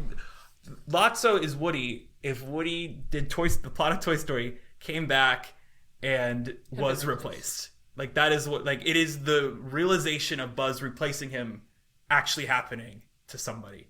Like, not the overreaction of, like, I'm being replaced by a Space Ranger. It's the act of being totally replaced. And I think that is what makes Lotso such an intriguing character. I don't know if he's an interesting character, but he's an intriguing character. Where it's like, at the end where I'm like, he's committed so much crimes against humanity. But it's like, because you kind of get it. Of course he thinks everyone is replaceable. This is what a person who legitimately thinks everyone is replaceable is. Yeah. And it's something that could never really exist in a film about humans, because you can say humans are replaceable, but it's not like a toy where you can get a mass market clone of what you had off of it. And I think the flashback sequence and Lotso, we can talk about Lotso as a character too, if we want to right now. I think that is what makes Lotso so intriguingly evil in a way that I don't think you can do in a movie that, like, I don't think you can do like a Finding Nemo movie with a character like Lotso, or like, I'm trying to think of like another studio, like a Shrek movie. I don't think you can do a Shrek movie with a villain like Lotso. Even if the fairy godmother was like, everyone can be replaced, I'm like, that's not the same exact thing as what Lotso is. I do think, and this is kind of moving away from what you found so intriguing about him, but I do think he's like one of the most evil feeling villains that maybe the top one that we've found. I think other characters, I think everyone else is motivated by fear in one way, and Lotso is like, I've experienced the worst, there's nothing that could be worse for me, so I don't give a shit about anyone else. I think even Hopper, who's like a demagogue, or like Syndrome, who is obviously like murdered all those supers, it all comes from a place of feeling like he was left out as a kid. Lotso, he was left out, but he's already moved on. He's like, there's no way to fix that part of me, so I don't even care anymore. Which I think gives him a certain level of, he's accepted that he's evil, which makes him worse. And there's also like, obviously Hopper rules through fear and violence, but he also has like charisma, I think. And like Muntz is like refined. For whatever reason, Lotso's like sweetness does not cover up how violent he is. Because even all of his assistants are terrified of him, besides the baby. The baby isn't terrible. The baby's just with him because the baby knows him. But everyone, like, you can see like Ken and the octopus and all of them are just like as soon as they're like, oh, we have a new recruit, they're immediately like, oh, okay, we have a new recruit. Okay. Like, they don't want to get on Lotso's bad side at all. That shot of the baby looking at the moon is so haunting. And I think it really is. It's a great shot. Yeah, and to kind of like spin everything I've been saying into a positive, I think this is one of the most effective films we've watched in terms of visceral discomfort, anyway, for me. Do you like the monkey? Oh, well, yeah, that too. It's like I was reading contemporary reviews, and they described it as like a horror film, and I think that's where it really like, that opening shot of Melancholia. You can't exactly say why it is the most disgusting thing you've ever seen, but it just like is. I get like that kind of ick. I haven't seen it either. Don't worry. You haven't seen my. Oh, go on. No, you can make your point. It's okay.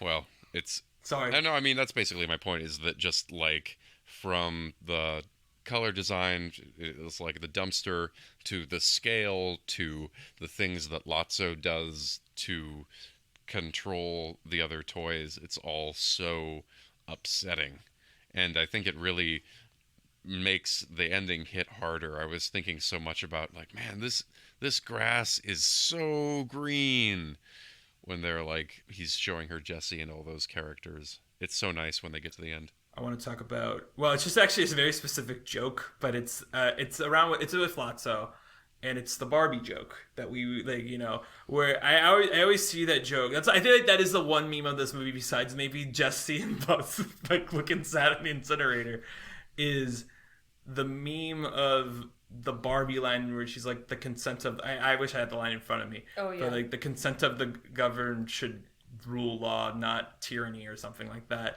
But what makes that joke funny isn't her delivery. It's him and Mateo looking at each other and shrugging. That's what makes it hilarious to me. It's them going like, oh, this is a good point. Just preach. Like, I was thinking about that earlier when you were talking about how every character has to comment on every joke, but I'm like, yeah, I see what you're saying, but that in that particular moment, that is what sells that as a good joke, because it's not really like bashing on Barbie anyway to have that reaction shot. It just makes it funny that, of course, those two guys are like, he's like, it's those are probably like the most like blue collar people of the Toy Story gang.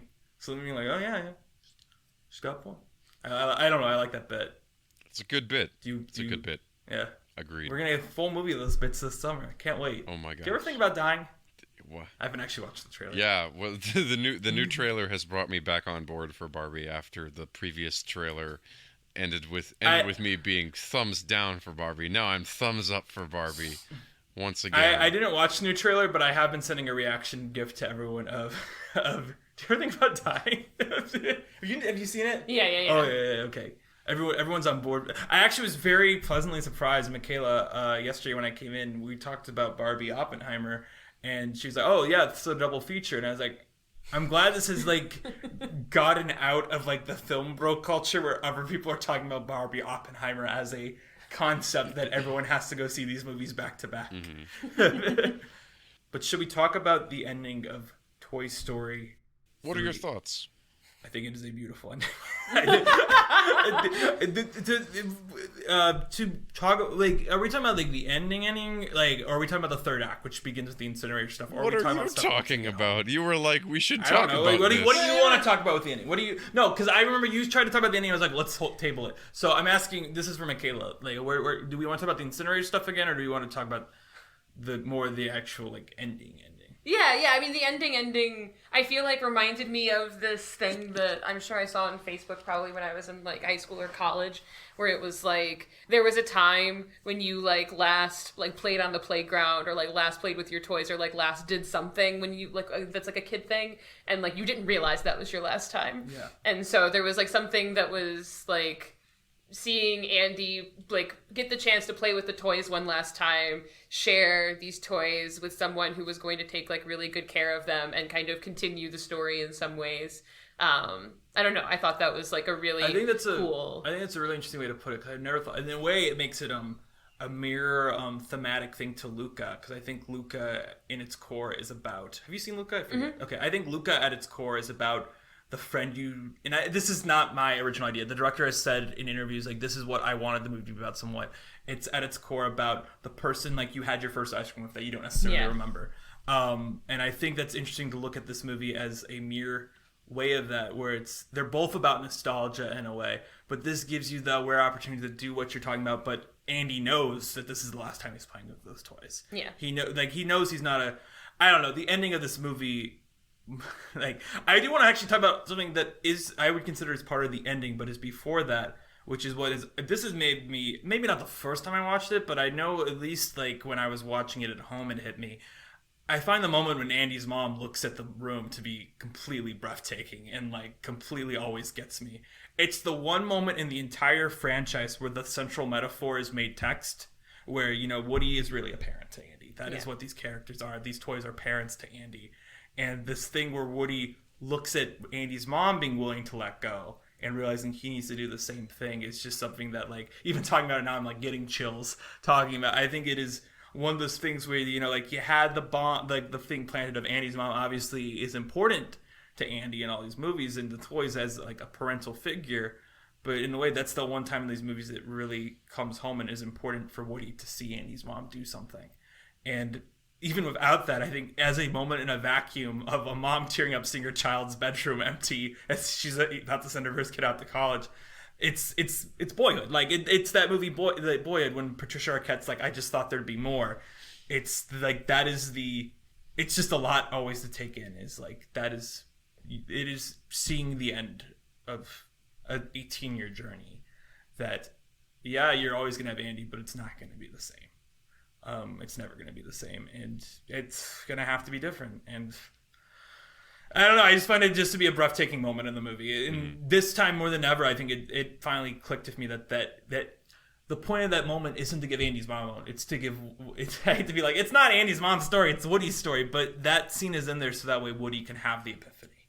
That is what gives Woody the realization that he needs to go too with his friends.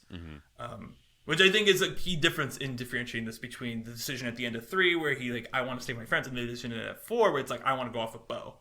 Because I do think it is important. It's for Woody to reach the end of his 4 film arc, which is to discover what independence actually is. Because even in this movie, he's like, why would you want to be played with other kids at once? Which is completely against where he ends up forwards. Of course I want to be played with different kids.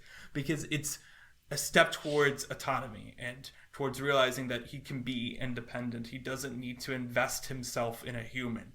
And in this, it's like, he will always have Andy. He will always love Andy.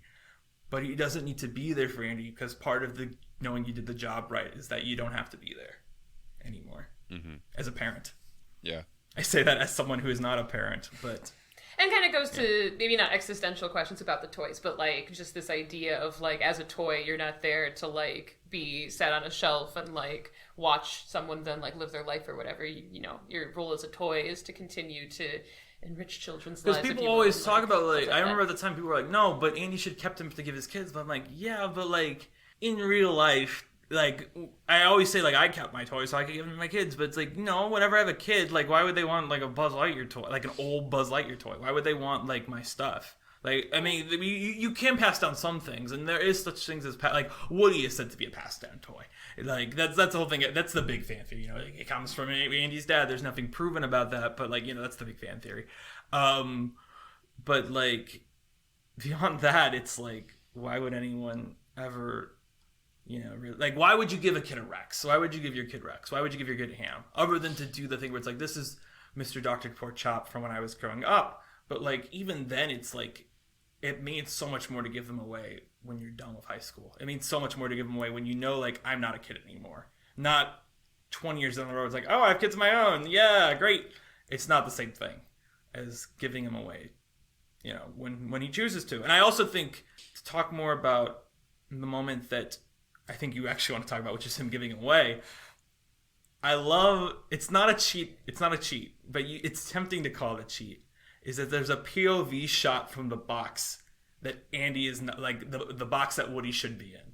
The camera shows you the box and it cuts to the POV of the box. So you think it's Woody watching it. But it's also like, you know, you watch it and it's like, of course Woody has to be there, because the way this is also set up is it's the end of a trilogy. Even at the time, they're like, yeah, we were definitely working out for it. It's like, okay, but the way this is framed is it's the end of the movies. We're giving each toy a curtain call, right? This is Jesse. This is Rex. And I always start crying when he like says, like, it's the things he says is like, you know, these toys have been waiting. Like they didn't think he cared about him anymore. And like being like, this is Rex. He's the scariest dinosaur ever. Whereas in all these movies, Rex has been terrified, absolutely like like his entire thing is anxiety over like, is he good enough for Andy, and being like, no, yeah, he's the scariest dinosaur ever. That's exactly what he wants to, like, everything they say is exactly what these toys have wanted to hear for years. Like, Jessie will never give up on you ever after she feels like Emily gave up on you. It's like everything they say is what you want to hear. And I think he says, I can't remember what he says about Jessie. That's what he says about Woody. But I think, like, saying, I don't know, what gets me every time is when he's like, Buzz Lightyear is the coolest toy of ever. Like, because even if Woody is his favorite toy, Buzz is the coolest. And I think that is in its own way validating to Buzz, especially when, you know, the beginning makes a very big deal out of, like, it wouldn't actually be. I feel like that is one of the things where it's like, come on, like, you know, he's gonna pick Woody. He's not gonna actually be like, which one do I take? No, you're not gonna take both of them. It's weird enough that you're taking Woody. You're not gonna take 2 toys to college. But the idea that Buzz is like, oh, he didn't pick me is like, come on, man. You knew, at this point, you knew that Woody is over you on the hierarchy. But I think in its own way, Buzz hearing like he's the coolest toy ever is. And I think also in a way, it's not only passing it down. It's like being able to pass them down with such specific, you know what I mean, like being so specific where it's like this is like, it's not like this is a piggy bank, this is Ham, but he's also known as Dr. Porkchop. This is Rex. Like, this is not just a dinosaur toy, this is Rex. You cannot rename him. He doesn't say that, but it's like these are their names. Yeah. And I think it's obviously, you know, the ending when he finds Woody in there, and the thing that always makes me sob with this movie, like, this is like, I will like be lightly crying, but it's the moment when Bonnie reaches for Woody and Andy instinctually like grabs him back, and it's just like, that's such a real like gesture, and that is where to me like I've always said like I consider the best animated like Pixar movie at all to still be, I say still be, but it's still a recent one, is Coco. And the reason Coco is so well animated is not because of the details, not because of the lighting, which is all really great. It's because of how every scene you can watch Miguel and his face is constantly changing, and it never feels unnatural.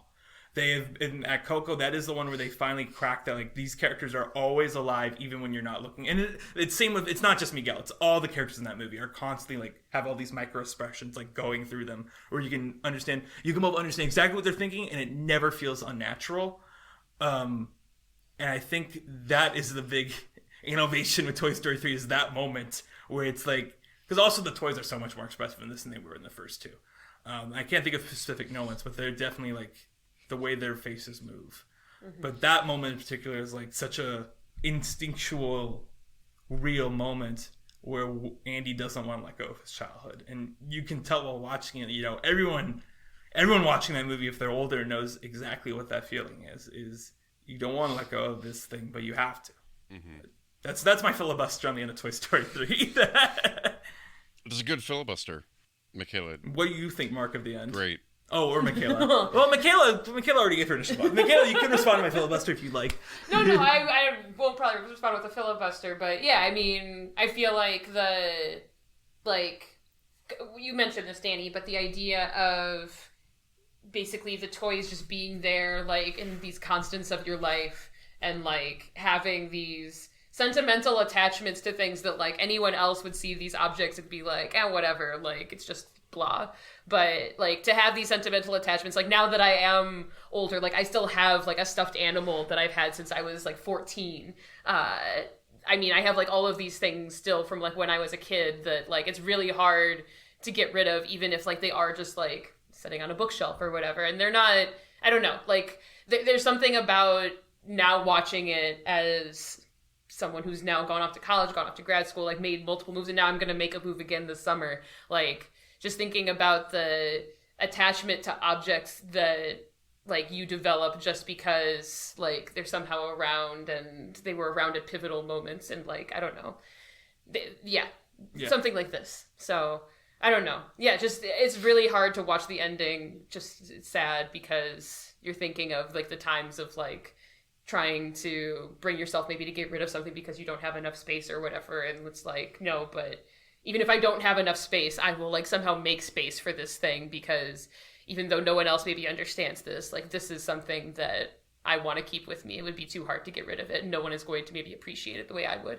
And so maybe there was something that were with Woody where like if Bonnie hadn't met Woody earlier in the film, I don't think she would have been like that excited to see him, and Andy probably would have just been like, oh, oops, sorry, and like kept it in the box or whatever. But like, because she had this attachment to the cowboy doll and Andy got to see this, he knew that like she was also going to take care of him. Which is one of the reasons why I don't want to be like so hard on 4, because I do like 4, but it's really one of those things where it's like, it's really, I've never done it. I don't think watching 3 and 4 back to back would ever be good, because I do think that is something that feels very, and it works for the story of 4 and it makes total sense, but I just do not think it is appropriately set up here, if that makes sense.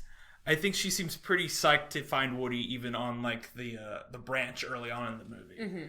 And yes, she gets a girl cowboy later, which is like the big thing, that she likes Jesse way more than Woody, but I still kind of don't buy it entirely, the setup of 4, even though I get once you get past that, I think it is a good movie. But I do get why people a lot of people do have like this instinctual negativity towards 4, because that the ending does not set it up. And I said, I don't mean like, oh, there's a cliffhanger. I mean, it literally, like, it hinges, Andy giving Woody to Bonnie hinges on Bonnie already caring about Woody a ton. So being like, no, actually she doesn't, is kind of like, that wasn't there though, you know? Yeah. But that's 4. That's not this movie. Well. But what do you think about the ending, Mark? Great. It's a weird scene. It's weird that it's like grown-ass kid walking up. It is something where I always do remember people being like, someone walking down the street's gonna be like, what the hell is this like random like 18-year-old playing with the neighbors? Like, is that like a cousin I've never seen before? But yeah, well, they kind of try to set it up, but then she says, Andy, wow, you're so grown. And it's like, well, that was maybe could have been a different line so that you kind of know them. And why don't they know them? I don't know, like, maybe it's because because they needed to have this idea, like, right now, and Bonnie couldn't have been, like, a presence in their lives before this. That kind of makes sense, but it's still, like, you know, you gotta take one thing and lose another. I do like also, I want to say very quickly, at the beginning of the scene, I also like the animation of Bonnie hiding behind her mom. I think that is very much what sells also the idea that Andy has to introduce them all in a way that really shows talking on her level. He has to talk on her level in a way, introducing these like they're real people. He can't be like, here are my toys, this is this. He has to actually sell her on them. Yeah. In a way, because she doesn't know who he is. And I think that also is why, like, I think that's probably why they came to the conclusion, like, she can't know who he is, because we have to have him feel the need to sell her on these. Yeah. Because that's what would give these toys the most gratification. I will say I don't really mind as soon as he begins introducing him, because then it's like, okay, that's what this scene is. This is this unreal moment where he's going to introduce every toy, but it's kind of what we all want.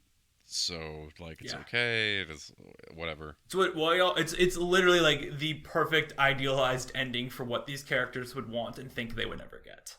I really like the final button on it, which isn't the so long partner, which is like the thing that everyone always would quote from the movie. But I love that as soon as like he's like, oh wait, you guys haven't met Bonnie's toys, so it gives you this little bit of closure in and of itself that Woody is already content. Like, he's not going to mope around about Andy going. He's ready to move on and introduce himself to his new friends. He knows he did the right thing. There is no second guessing on it. I think that's a very important little bit as the camera pans up to the clouds at the start of the first movie, you know? Great stuff. And then you get the stuff at the end where they play wacky music so you can compose yourself before you leave the theater. Yeah. That is why it's there, and that's why I get mad still at Coco, where like, because this is the same director of Coco, which is why I keep comparing it. Is Coco does not give you that. They just play the sad song again, and they add new lyrics that make you cry again that you didn't have earlier that make it even more sad. So it's like, Do we think this movie has changed the world? No.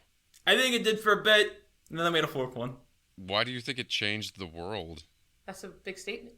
I mean, you have it in our notes as how does this movie change the world, which I don't ever remember being a question. I'm looking at our guest now, and I'm like, I don't remember that being a question we have. Well, I think I have all that if we really need something to talk about, but I think we've kind of said it all. So. Oh, well, okay, but then I mean to read the one underneath, because we do always ask this at the end before we do totally wrap it up. And I just realized I haven't given Mikaela the prop that I should have on one of these. But it's okay, because she's getting the same experience a lot of our guests get. But how does this make us feel about Pixar?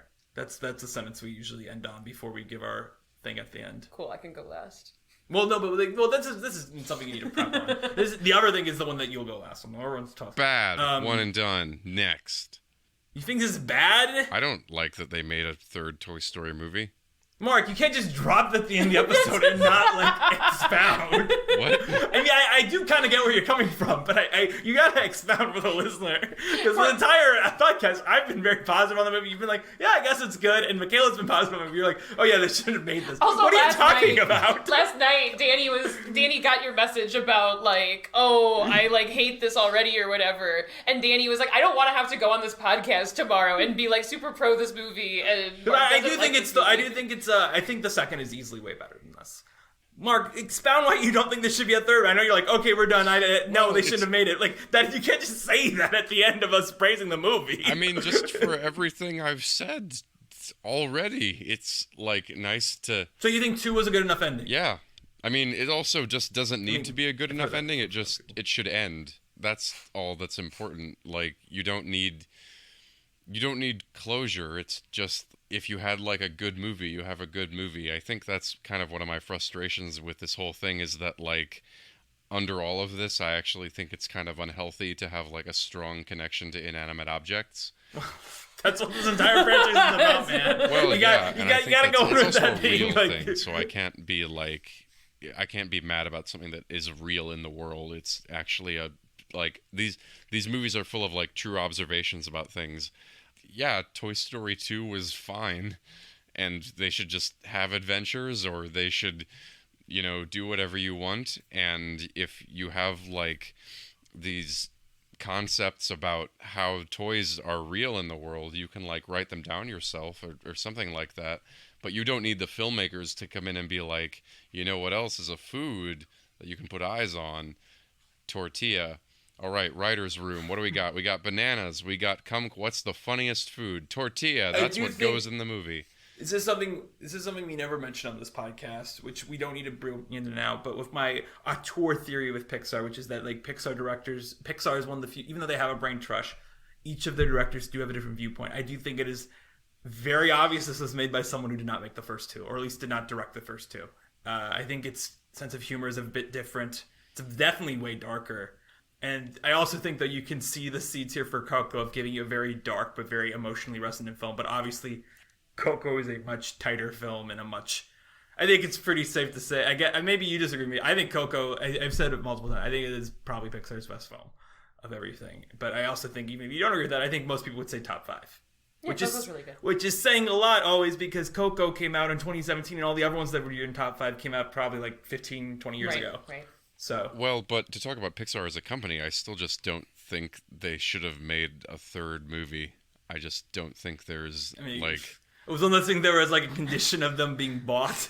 It is a contractually obligated. This and Cars 2 are both kind of contractually obligated movies. Yeah.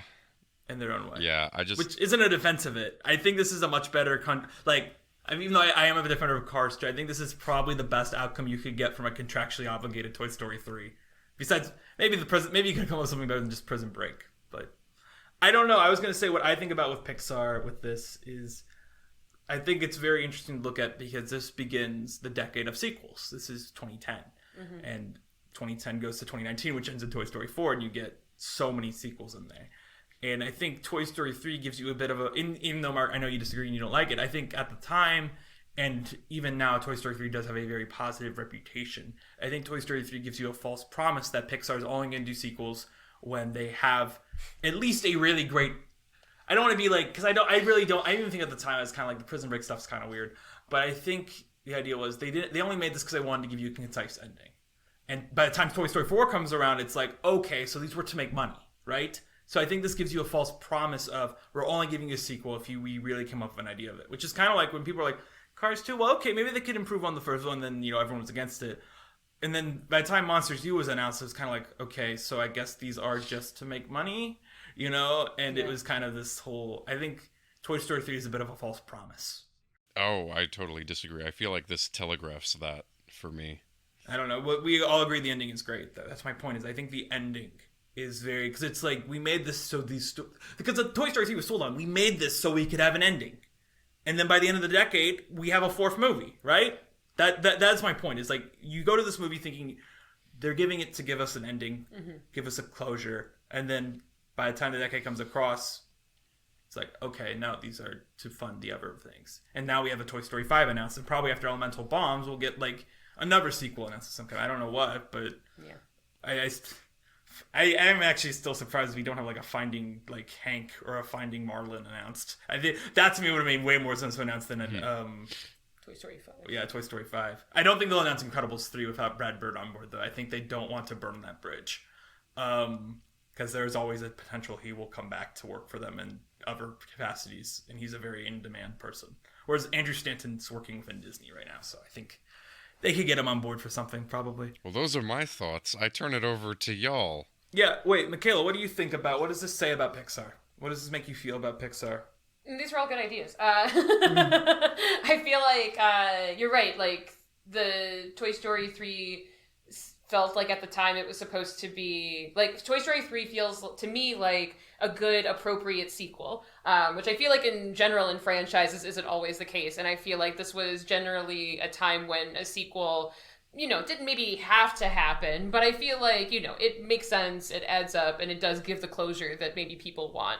And then the other sequels that have come from Pixar have, I think, been more disappointing in a lot of ways and seem much more like we're trying to make money off of this franchise that has a lot of toys. The next movie we're covering, not next week, but the next movie we're covering is Cars 2, which would be my grand defense of that film. Oh my gosh, Cars 2. But also, I was going to say, I do think Finding Dory is a little underrated. Sure. I don't, I'm not saying all of them are bad, but like, it still feels like, we gotta try to, like, there was also then a stretch of time where you're right, like Coco came out, I think The Good Dinosaur is also Pixar. Yeah, this decade basically has two films that are universally acclaimed after Toy Story 3, and that's Coco and Inside Out. And I know Mark doesn't like Inside Out. And also just like not a lot of originals. Like, I mean, it's I'm saying of the originals, it's just Coco and Inside Out that people love. Because you also got in there, I feel like even though Onward is 2020, I kind of counted in this era because I feel like Soul is such a clear, more like, this is Pete Docter's new Pixar.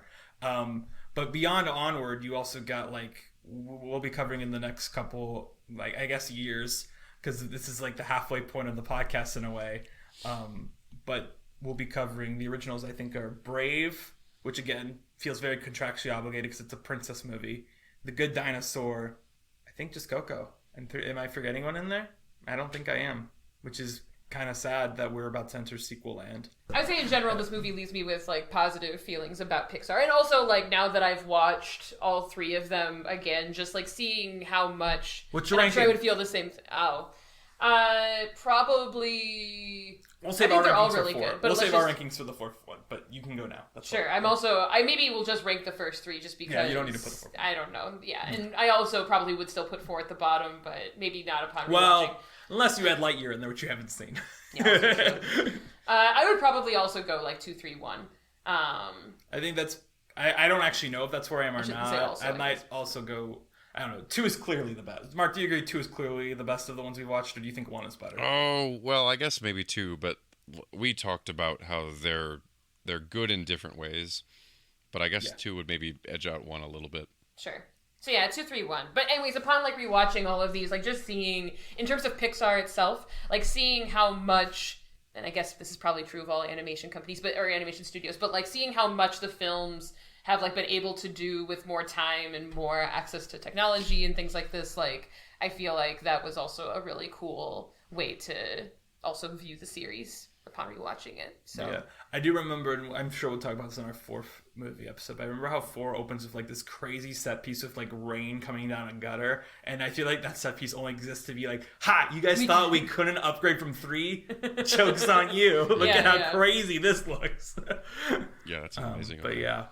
All right, so Mark, do you want to explain to Mikaela the thing I forgot to explain her off mic? A lot of film reviewer people like to give movies things like star ratings or number ratings. We like to give the film something like a physical object, like a present. And unfortunately, I've given like the last 4 things tickets to Barbie Oppenheimer, so we cannot just do... No. Sorry, go on, Mark. Uncool. Your Mark is like, damn, that one was mine this week. No. I actually do Do you want me to go first? Because I have something to give. Sure. Or were we not done explaining? Were you not done? Wait, I was going to say, what is the object supposed to you represent? just have to give them something like a present. rating? So, like, if you wanted to receive or give a present, you have to give them, like, is it like a physical object? Is it like an experience? Or is it a performance? Is it like a concept? I don't know. That's kind of open. Okay. Up So, mine is related to the Barbie references we've been peppering throughout this episode, but it's a thought I had during it, which is, that Michael Keaton played Barbie, and Ryan Gosling's about to play Barbie, right? So I would like to give the film the opportunity to see a Batman film starring Ryan Gosling as Batman. That is what Toy Story 3 will get, is a opportunity. Well, and not even to see a film, to see Ryan Gosling somehow do a screen test and we get to hear his Batman voice. I want to know it. Because if Michael Keaton and Ryan Gosling can play Barbie, I want to see Ryan Gosling's Batman. So, Mark, what are you going to give it? Well, I feel, I don't know. I've said, like, nothing but negative things about this movie, and I think that it is fine. You're going to throw it in the incinerator. No. No, because I feel like the movie's really fine. I didn't like it, and I feel like a lot of the things I said are pretty solid criticisms. At the end, I don't know, I'm just not a big fan of it. But I can't let that distract me from the real victims here. So, you know how in the English dub, there's like Spanish Buzz, and he's We really didn't talk a lot about him, but we talked about him as much as he did in the movie, actually. I think Go on. Spanish Buzz, but so like we have Spanish Buzz with all of his tropes. Now, if you listen to the Latin American audio, you get he's like actual Spain Buzz. I've heard about that. Oh, that's so interesting. Okay. Now, if you listen to the Spanish Buzz, European Spanish Buzz, he's doing an Andalusian accent when he's like flamenco Buzz, and that's the region of southern Spain. So really, the Andalusian people are at the bottom of this series of being the butts of jokes, and I feel like we need to make things right with them. So sorry, I started laughing because I thought you were like, I'm gonna give all the Andalusian people some high heels. I thought that's where you're going with no, because the butt of the joke. The what? Sorry, go on.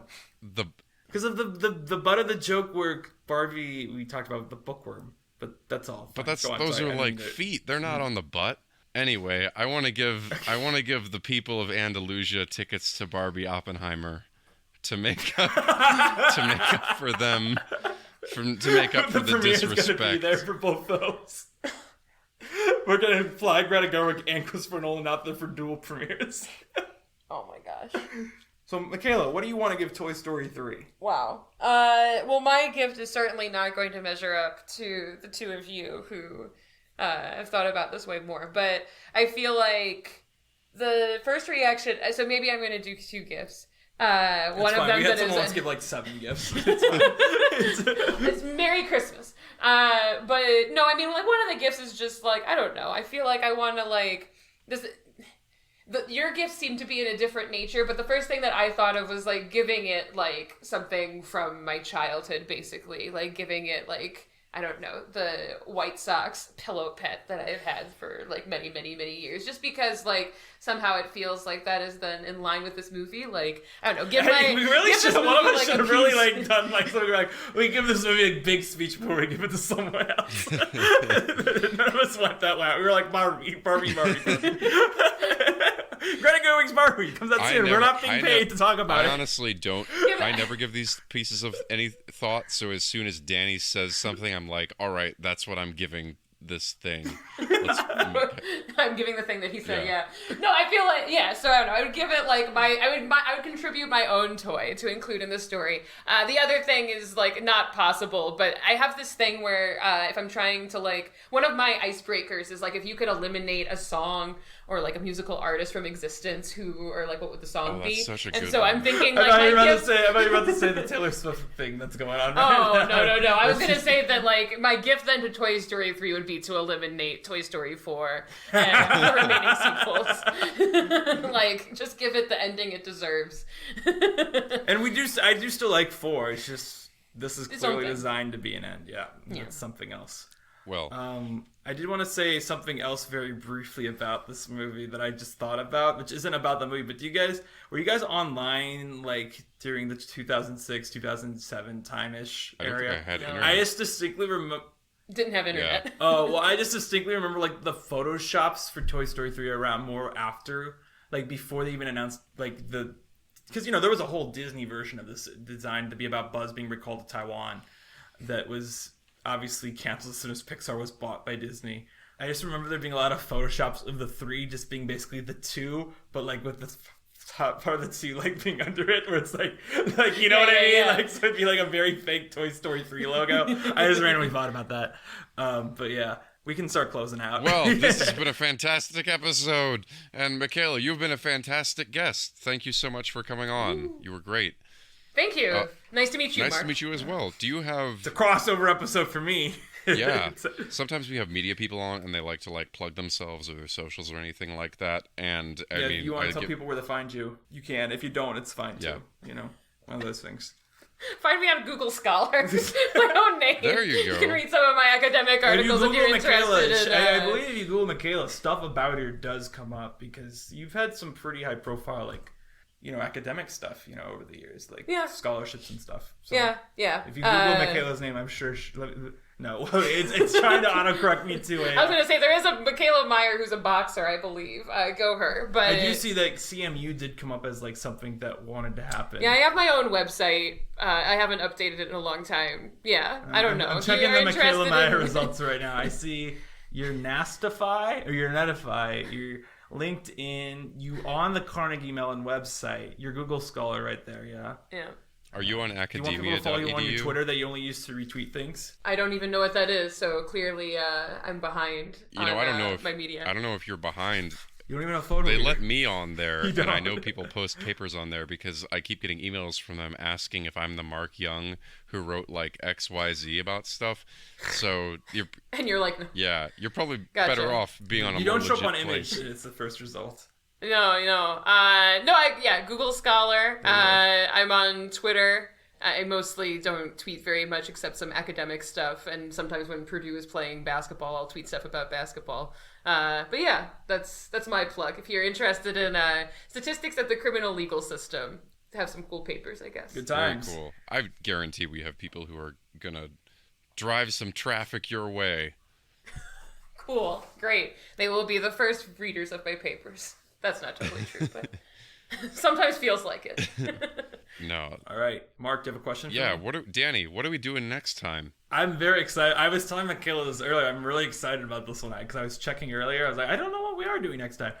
So next time we are doing a single episode of reality TV as a detour, and that is Fetch with Ruffman, Season 5, Episode 4, where they get it's a PBS reality show that was kind of like Survivor, where I you love get that eliminated. Yeah, we're doing an episode on it because there was one episode where Crush gave him a challenge, with turtles. And I'm very excited to watch it. I'm excited to watch a single episode of a PBS reality show. Is this easily accessible on the PBS streaming site, or? Well, I'm sure we'll find it somewhere. Yeah, I don't know. I've definitely seen episodes of it around, but I don't remember where. Okay. But yeah. Yeah, but Oh, no, that's a it's real season throwback. 5, episode 4 of Fetch with Ruffman. That will be the detour we take next week. I'm honestly very excited for it. It seems like a weirdo episode. So it's time to read the credits. Looking for the Ocean. It's produced by me and also by that guy. Me. Yes. The show is edited by Mark Young, because I actually read the script we have and don't just say that guy and that guy. Well, I have to keep it fresh. That's what I wanted to do by reading these every week. Our original artwork. Why don't we do it as a Toy Story 2 rap? Oh yeah, full circle. Our original artwork was designed by Sarah Knopf. This is a wrap. You can follow us on social media. Facebook, Looking for the Ocean. Instagram, Looking for the Ocean Pod. Twitter, Pixar Journey. Website, Looking for the Ocean, Pixar.podbean.com. You can follow me on markyoungperformer.com, and it has my socials. I'm so hoping you're going to go, you can follow me, Marky. Mark. No, he'll sue me, man. I can't rap and You call can follow myself that. me, Danny, Blankman's on the Boxed. Listen to my other podcast, The Stub Club. We talk about movies that got snubbed. Clubbed. Yeah. Yeah, we'll see you next. Good. Mikaela, great that you're on. Free verse for Mikaela. What? Okay. Yeah. I don't feel comfortable. Cool. Okay, bye. Goodbye.